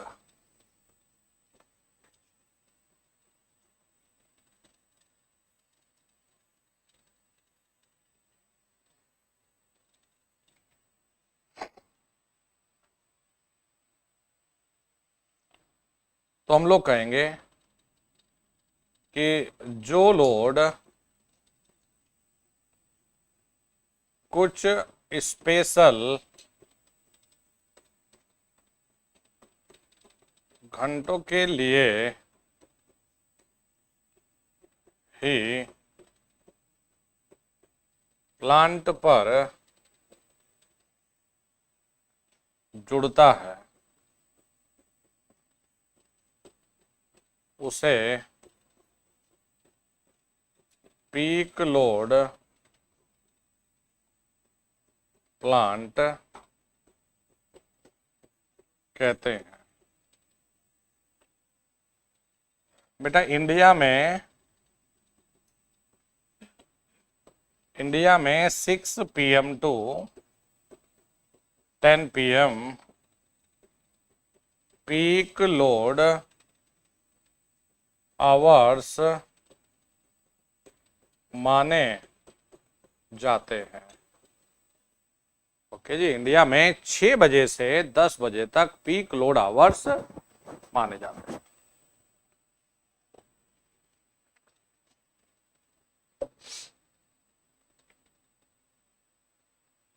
इस बार शनिवार को आपके शाम से थोड़ा सा कुछ दावत का प्रोग्राम है, इस बार शनिवार को ना, ठीक है, समझ गए बस। और दीपावली में भी आपकी हम खूब दावत करने वाले हैं, तो टेंशन ना लें। सोमवार को तो दावत में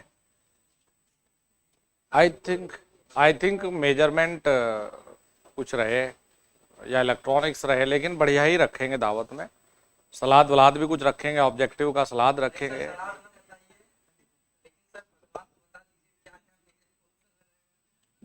बस कोई दिक्कत नहीं है, तुम एक बार बस आओ तंदुरुस्त होके।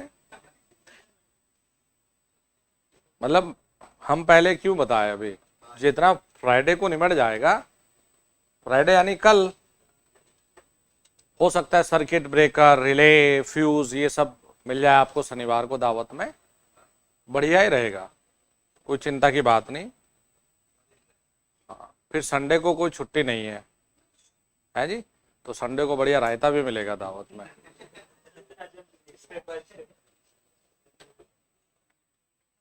मंडे को दशहरा है ना, मंडे को क्या दशहरा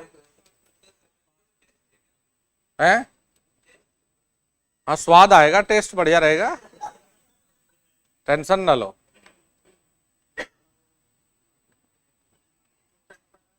हम्म।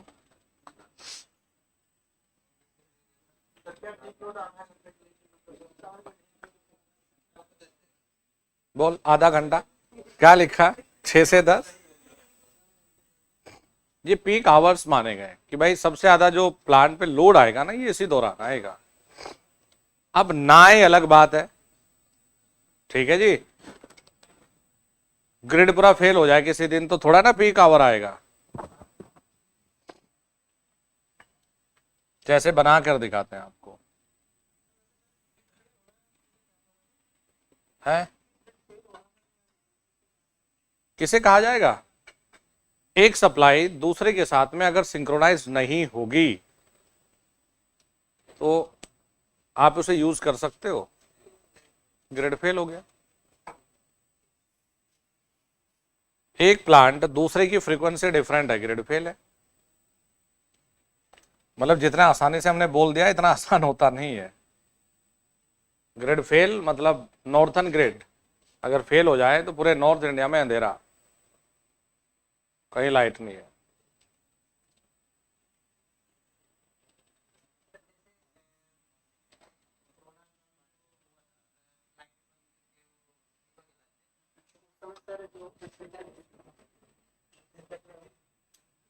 मैं कुछ बोलूंगा तो हो सकता है किसी की भावनाओं को ठेस पहुंच जाए, कुछ ना हो रहा है। ये तो मैसेज वायरल करने की कहानी थी। नो लोड कभी हो ही नहीं सकता यार। ट्रांसमिशन लाइंस और ट्रांसमिशन सब स्टेशन है, खुद की एक्सिलरी एक लोड है।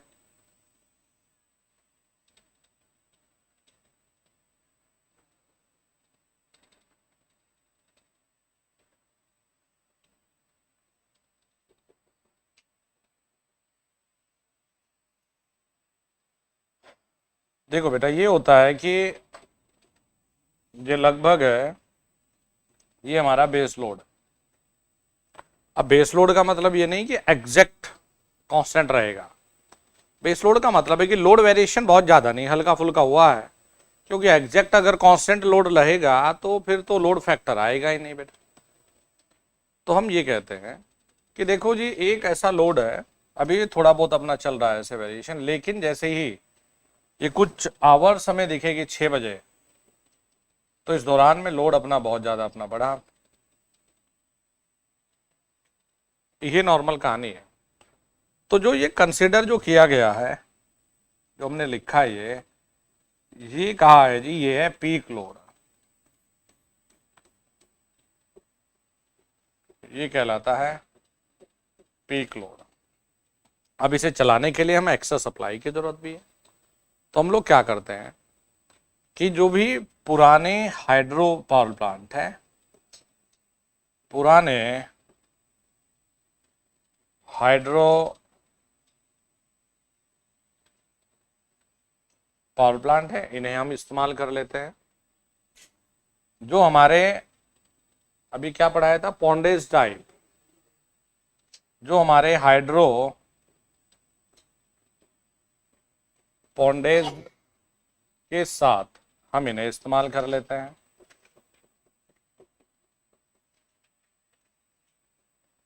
कुछ जगह हम न्यूक्लियर को कर रहे हैं आज भी। तो ऑप्शन को पढ़कर आप इसका सही आंसर दे पाएंगे, बिना ऑप्शन के नहीं दे पाएंगे।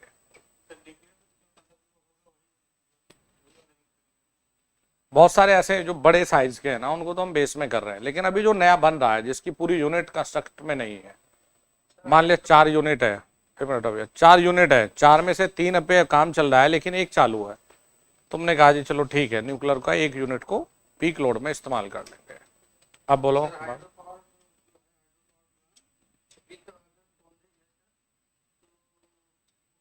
हाँ पीक के लिए,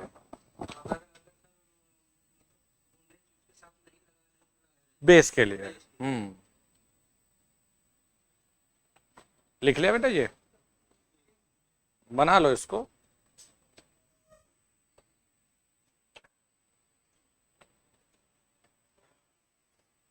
दीपावली की बस छुट्टी नहीं है, ठीक है जी। जेई वालों की छुट्टी रहेगी, क्योंकि जेई वालों का हम एक बैच का तो खत्म कर चुके होंगे, एसएससी जेई का। दूसरे बैच वाले बच्चे नाराज हो जाएंगे अगर छुट्टी नहीं दी, लेकिन आप नाराज हो भी जाए तो हमें फर्क नहीं पड़ता, क्योंकि हमें सिलेबस खत्म करवाना। विदाउट पॉन्डेज रन ऑफ रिवर लिखा रखा है बेस में।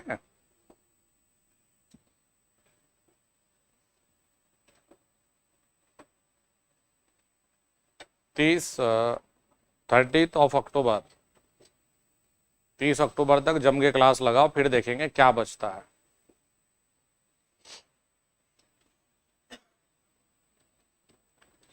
हम बाद का झंझट ही नहीं रख रहे, हम साथ के साथ ऑब्जेक्टिव करवा रहे हैं। आ जाओ जल्दी से, दावत भी करेंगे तुम्हारा, टेंशन क्यों ले रहे हो, जल्दी कर लो यार। लिख लिया?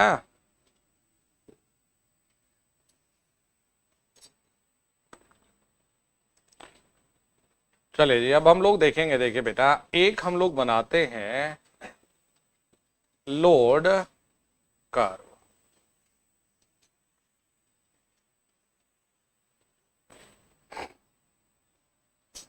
लोड कर्व बनाते हैं। देखिए, लोड कर्व होता है समय के साथ साथ में पावर प्लांट पे जो लोड बदलता है उसे कहा जाता है लोड कर्व। जैसे कि अब पूरी कहानी बस इसी पर बेस्ड है।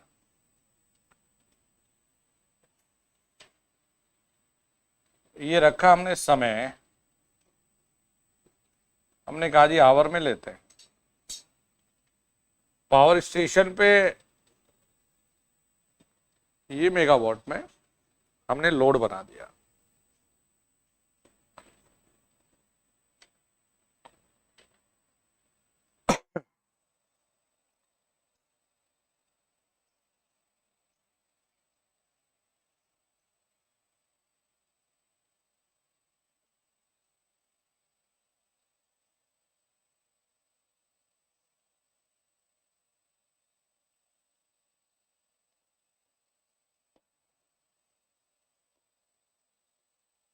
तो ये हमने यहां पर अपना इस पूरे टाइम को बेटा हमने 24 घंटे में जी तोड़ लिया।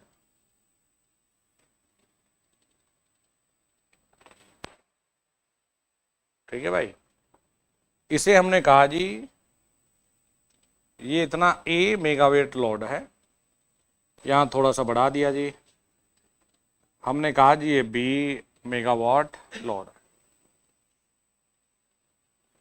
फिर सी आ गया जी, हमने कहा जी बेचारा और कम हो गया सी। फिर वही रात को अपना अच्छे से 10 आ गया, हमने कहा जी ये तो पीक आ गया जी। और ये अपना फिर रात के 12 बजे यानी 0 o'clock। ये हमने डी मेगावाट ले लिया बेटा, ये हमने फिर से अपना ई मेगावाट ये मेंशन कर दिया। समय के साथ साथ में आप लोड में वेरिएशन देख पा रहे हैं। आपने कहा जी ये हमारे लिए T1 टाइम है, ये T2 है जी, ये T3 है, ये T4 है और T5 है।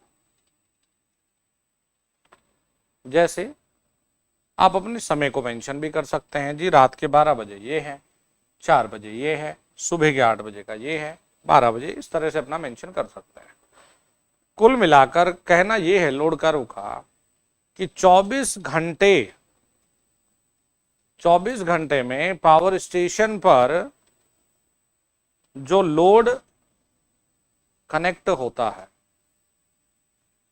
उसे हम समय के रेस्पेक्ट में या समय के सापेक्ष में जब खींचते हैं तो तैयार होता है लोड कर्व। अरे दो क्वांटिटी हम ग्राफ खींच सकते हैं ना दो में, जैसे जरूरी थोड़ा ही कि हमने सर आपने तो लोड कर्व ये बनाया। हमने कहा भाई हम ओम का नियम पढ़ के आए, हमने कहा भाई ये वोल्टेज है, इस पे करंट है, हमने ये पढ़ा था। रिलेशन ही तो है दो क्वांटिटी में। तो ये लोड कर्व का जो मतलब है, अगर आपसे पूछा जाए कि लोड कर्व किस किस के बीच में खींचा जाता है तो आप कहेंगे जी समय और लोड के बीच में खींचा जा सकता। फिर आपसे पूछ लिया कि भाई ये क्या बताता है, तो आप कहेंगे जी पावर प्लांट पर 24 घंटे में जो लोड कनेक्ट होने का जो व्यवस्था है या जो व्यवहार है उसको ये दर्शाता है। यही तो बता रहा है लोड कर्व। तो लोड कर्व को किस किस के बीच खींचा गया है बेटा, हम कहते हैं कि इसे समय व लोड के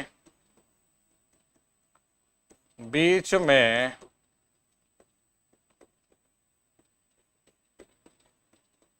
खींचा जाता है। इसे समय व लोड के बीच में खींचा जाता है। ठीक है जी। अब देखिए बेटा, इसी से हम लोग कुछ चीजों का परिभाषा को लिखेंगे। एक होता है अधिकतम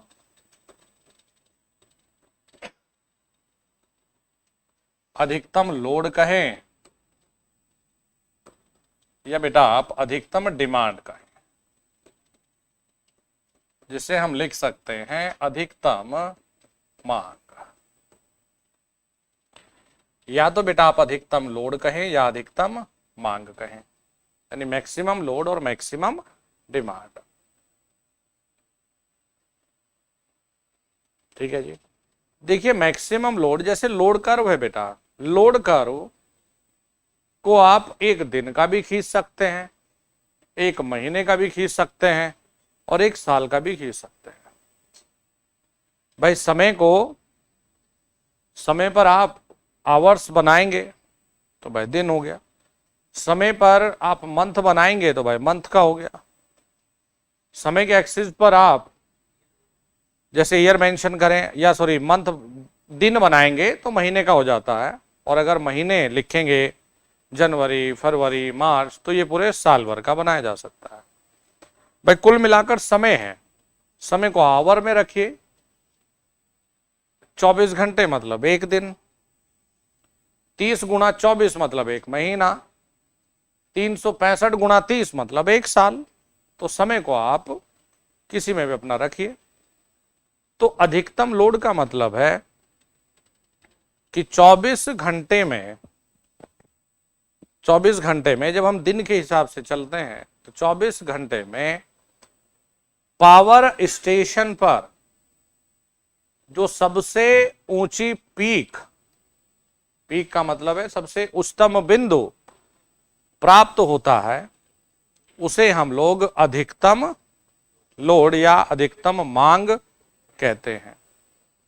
अब जैसे ये ग्राफ दिखाया है, इसमें बेटा हम ये कहेंगे कि जो डी है ना, ये अधिकतम यानी कि मैक्सिमम डिमांड है, मतलब हमने शॉर्ट में भी लिख दिया एमडी है।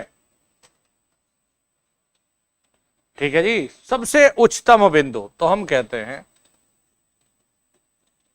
पावर स्टेशन पर 24 घंटे में जो अधिकतम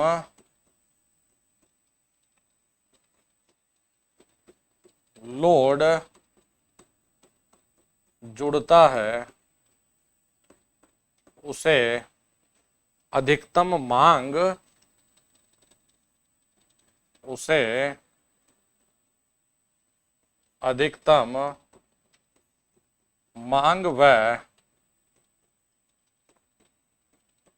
अधिकतम लोड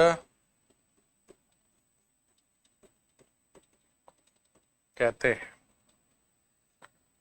उसे अधिकतम मांग व अधिकतम लोड कहते हैं।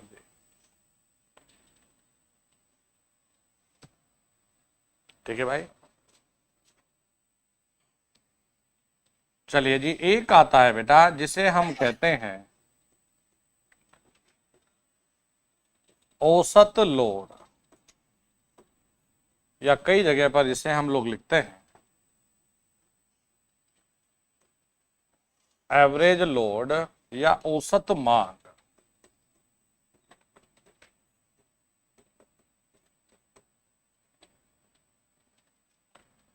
औसत मांग का मतलब है या एवरेज लोड का ये मतलब है, जरा ध्यान से देखना,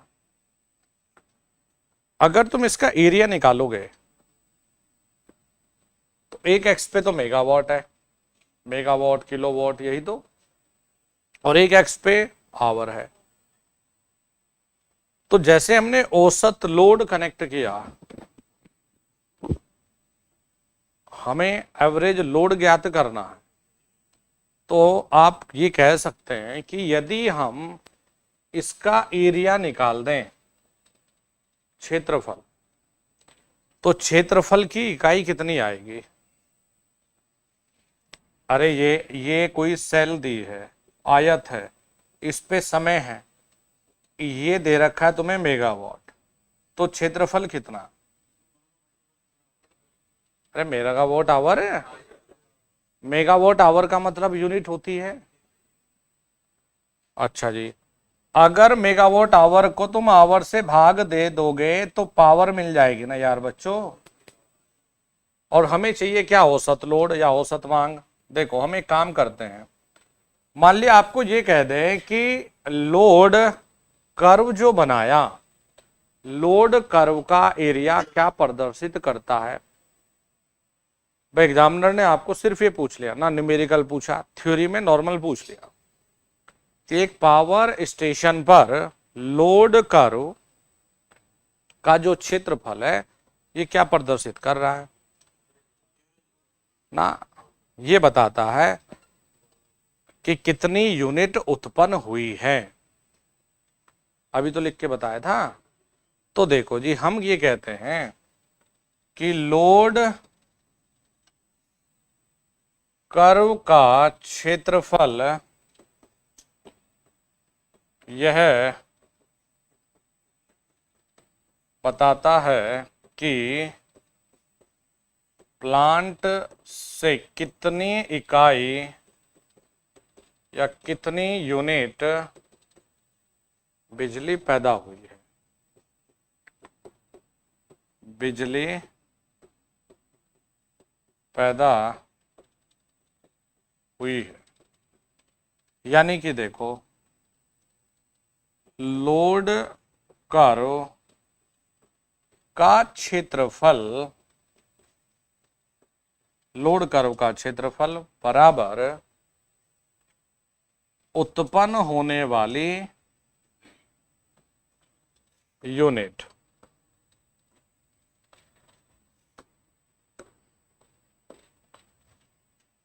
उत्पन्न होने वाली यूनिट, इकाइयां, उत्पन्न होने वाली यूनिट्स या उत्पन्न होने वाली बिजली, ऐसा लिख लो, आपको याद रहेगा ज्यादा। फिर से बता दो तुम्हें भाई, क्षेत्रफल निकालना है, इस एक्स पे क्या है? मेगावाट, इस पे क्या है? समय। तो अलग अलग हिस्से का भी अगर निकाल के जोड़ेंगे तो तब भी निकाल सकते हैं। तो किसी भी एक हिस्से में अगर निकालें तो लंबाई गुणा चौड़ाई करोगे, मेगावाट आवर हो जाएगा। मेगावाट आवर को हम किलोवाट आवर में लिख सकते हैं। तो बेटा यही तो है कितनी बिजली उत्पन्न हुई है। तो इसे हम लोग कहते हैं units generated in time T hours. भाई जो भी निर्धारित समय है उसमें उत्पन्न होने वाली बिजली। अभी जब हमें उत्पन्न होने वाली बिजली पता चल जाए तो तुम औसत निकाल सकते हो। मान लिया, देखो यार, मैं आपको ये कहूं कि सब बच्चे अपने वजन का औसत बताओ, तो सबका वजन नाप के या सबके वजन को जोड़ के जितनी संख्या डिवाइड कर दोगे। तो अब यदि हम एवरेज लिखें, यानी कि हम कहें औसत लोड, तो आप यही तो कहोगे कि 24 घंटे में उत्पन्न होने वाली बिजली बटे 24 घंटे। और यदि आप एक महीने के हिसाब से रखोगे तो आप कहोगे एक महीने में उत्पन्न होने वाली बिजली बटे एक महीने में कितने घंटे हैं। एक साल की अगर औसत निकालेंगे तो एक साल में उत्पन्न होने वाली बिजली अपॉन में एक साल में आवर होते हैं 8760। तो औसत लोड का या एवरेज लोड का मतलब है, जैसे हम 24 घंटे के लिए लिखते हैं, 24 घंटे में उत्पन्न होने वाली बिजली या इलेक्ट्रिसिटी बत्ती में 24 आवर्स या 24 घंटे, ये होता है जी औसत या एवरेज लोड। तो दो सूत्र अभी हमने दो चीजों के बारे में जानकारी ली। पहला, अधिकतम डिमांड क्या हो सकती है, ये सब थ्योरी के सवाल है बेटा, तो आप क्लियर कहना जी अधिकतम डिमांड का मतलब है 24 घंटे में जो सबसे उच्चतम बिंदु होगा ना वो मैक्सिमम डिमांड है। मान लिया आपको डायग्राम दिखा दिया, आपको कहेगी इसमें मैक्सिमम डिमांड वाला पॉइंट क्या है, आप तुरंत कहना भाई सबसे ज्यादा जो है ना वो मैक्सिमम डिमांड है। आपसे कहें कि जो लोड कर्व हम बनाते हैं उसका क्षेत्रफल क्या दर्शाता है, तो आप कहेंगे जो उसका क्षेत्रफल तो वो दर्शाता है कि कितनी यूनिट बिजली की पैदा हुई है। देख लो लिख दिया हमने। आपको कहा जाए जी औसत निकालिए, तो आप कहेंगे कि पैदा होने वाली बिजली बटे में समय। 24 घंटे का देखेंगे तो डिवाइड बाय 24, 8760 यानी एक साल का देखेंगे तो डिवाइड बाई जितने भी एक साल में घंटे कितने बनते हैं 8760। इसे लिखो, आप लिख लिया ये।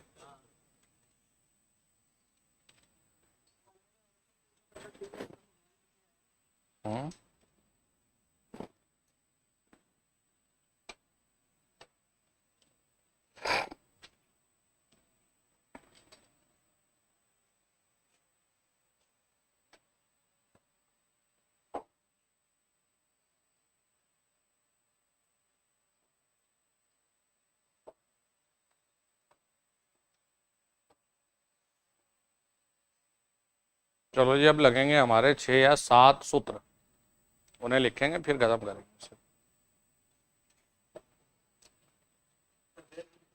हैं? एक ही तो है दोनों।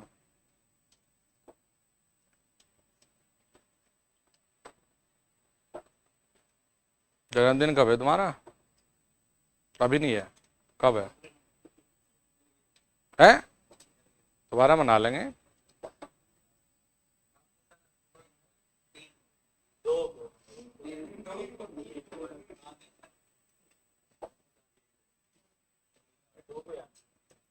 कोई बात नहीं, तो दो कोई पार्टी कर देना। वैसे हम नवरात्र हैं तो क्या पार्टी करेंगे, एक गिलास जूस लेता ना बस।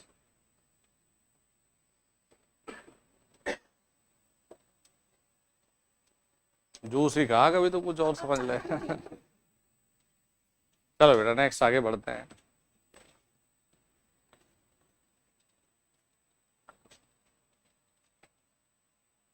पहला जरूरी सूत्र है, ये सब है हमारे भाई इंपॉर्टेंट फॉर्मूला। पहला सूत्र होता है लोड फैक्टर। लोड फैक्टर बराबर में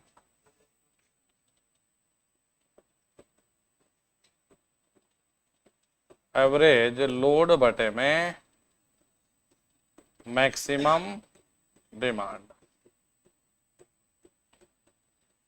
हिंदी में लिख दिया था मैंने ये, औसत लोड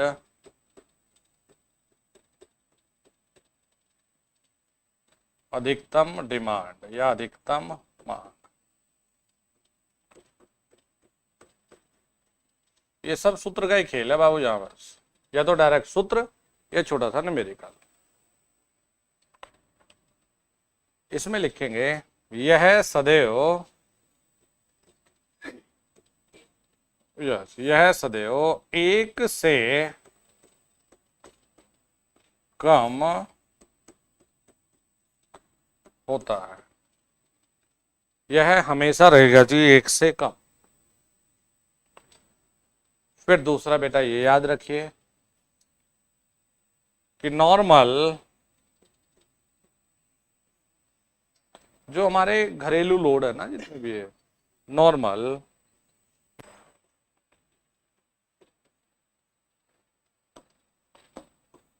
जितने भी डोमेस्टिक है,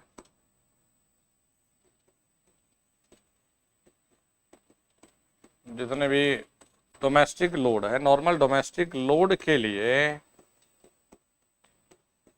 यह 20% के आसपास होता है, कम होता है ये।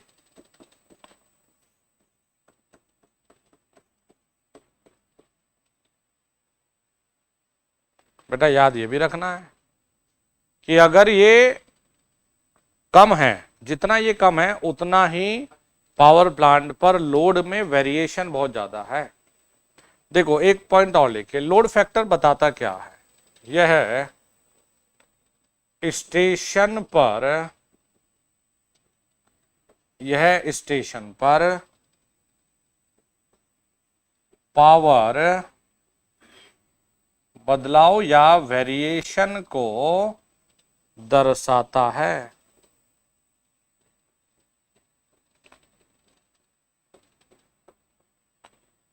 ये क्या कर रहा है, यह स्टेशन पर पावर वेरिएशन, या कहें लोड लिख लो, इससे भी बढ़िया जो शब्द है ना, लोड वेरिएशन को दर्शाता है।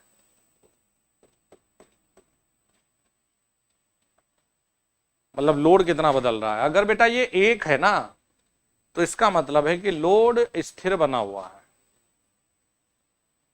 इसका मतलब ये होता है।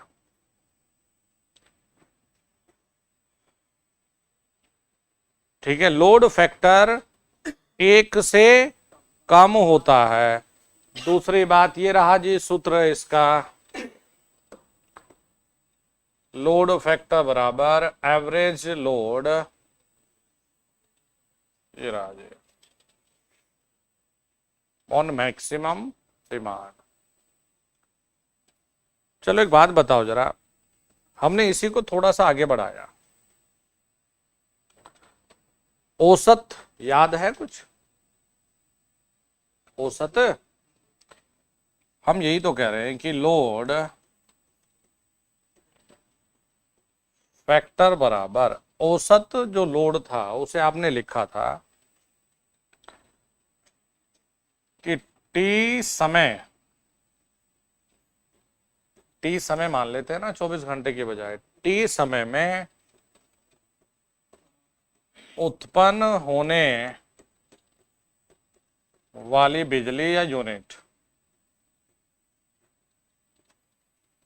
अपॉन में क्या है यहां, अधिकतम मांग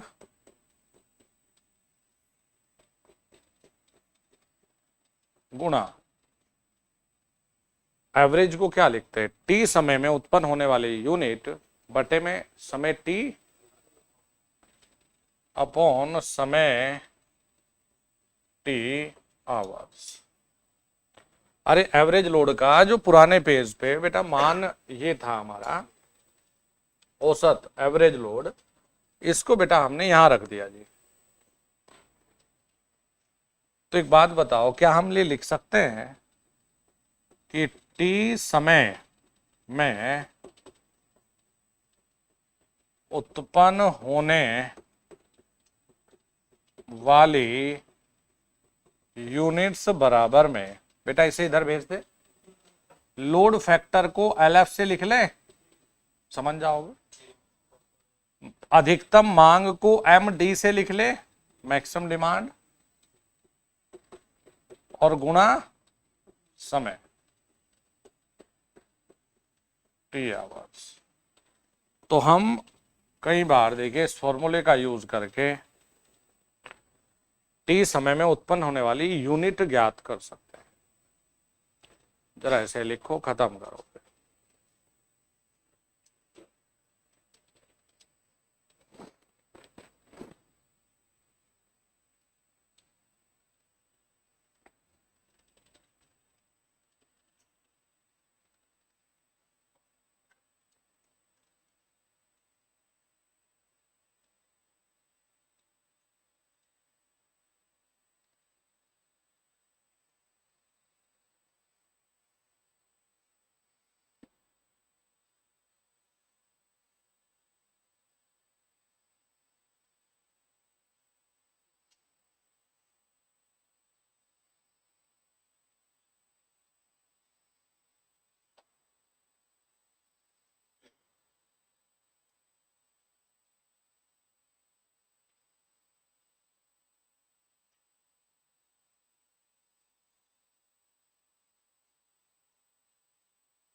लिख लिया ये?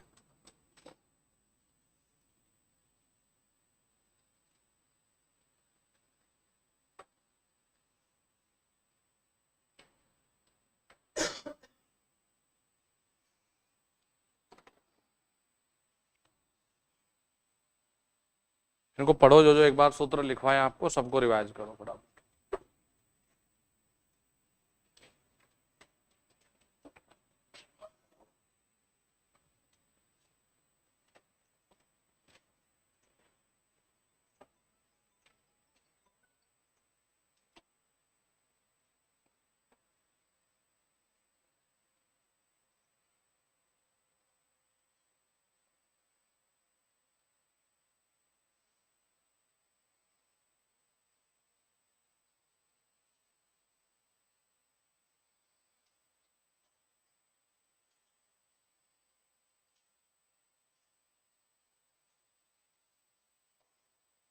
हाँ भाई बच्चों, आवाज आवाज सही आ रही है? हालचाल बढ़िया तुम्हारे ऑनलाइन वाले बच्चों?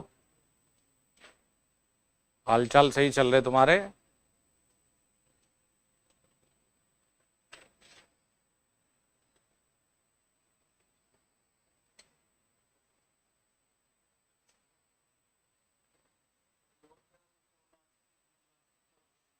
क्या क्या कहे थे? क्रोनोलॉजिकल कर्व लोड कर्व का एक रूप होता है जिसमें हम लोड डिमांड को डिक्रीजिंग ऑर्डर में रखते हैं। मतलब सबसे पहले जो ज़्यादा है, फिर कम, फिर कम, फिर कम।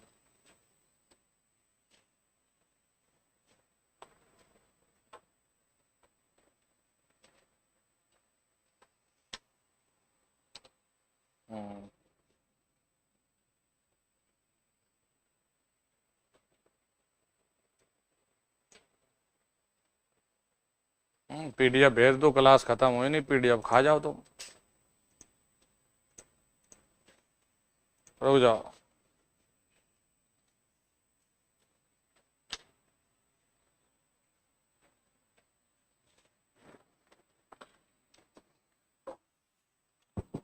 यहाँ तक पढ़ लिया? क्लास खत्म नहीं, बोला पीडीएफ पीडीएफ पीडीएफ। भाई थम तो जा, थम जा, पीडीएफ भी देंगे।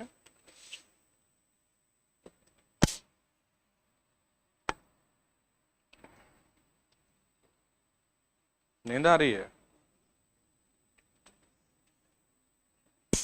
सब पढ़ लिया? Very good.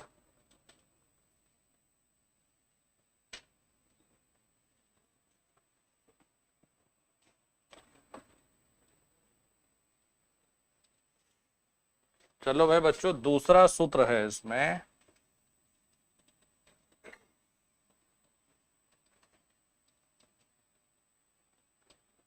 जिसे आप कहते हैं मांग कारक। अंग्रेजी में गए तो डिमांड फैक्टर। ये होता है बेटा, शाबाश, मैक्सिमम डिमांड बटे कनेक्टेड लोड। कनेक्टेड लोड वो है जो पावर स्टेशन पर 24 घंटे चलने से मतलब नहीं। कनेक्टेड लोड का मतलब ये है, इस रूम में जब हमने जितनी वायरिंग कर रखी है, इन सब पे जितने भी लोड हमने कनेक्ट किए हुए हैं, चाहे ऑन है या नहीं है, जैसे पंखा नहीं चल रहा तो वो कनेक्टेड लोड है। तो किसी भी पावर प्लांट पर अधिकतम जो लोड जुड़ा होता है, चाहे वो भाई ऑन हो ना हो, उससे मतलब नहीं है, तो वो हमारा कहलाता है कनेक्टेड लोड।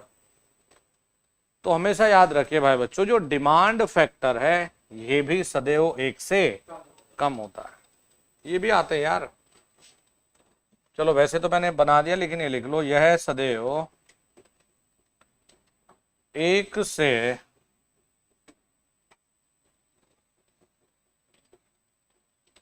कम होता है।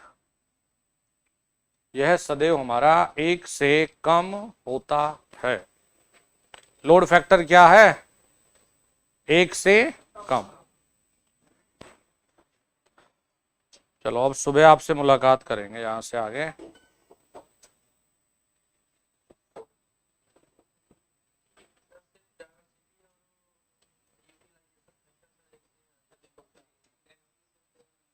अभी तो reserve capacity, plan capacity, factor और लिखाऊंगा इसमें, फिर छोटे मोटे सवाल लगवा दूंगा आपको, मतलब जो सिर्फ सूत्र में डायरेक्ट मान रखने वाले हैं, छोटे छोटे से, ज़्यादा बड़े नहीं आएंगे लेकिन छोटे मोटे करा देंगे ना। चलिए जी, धन्यवाद।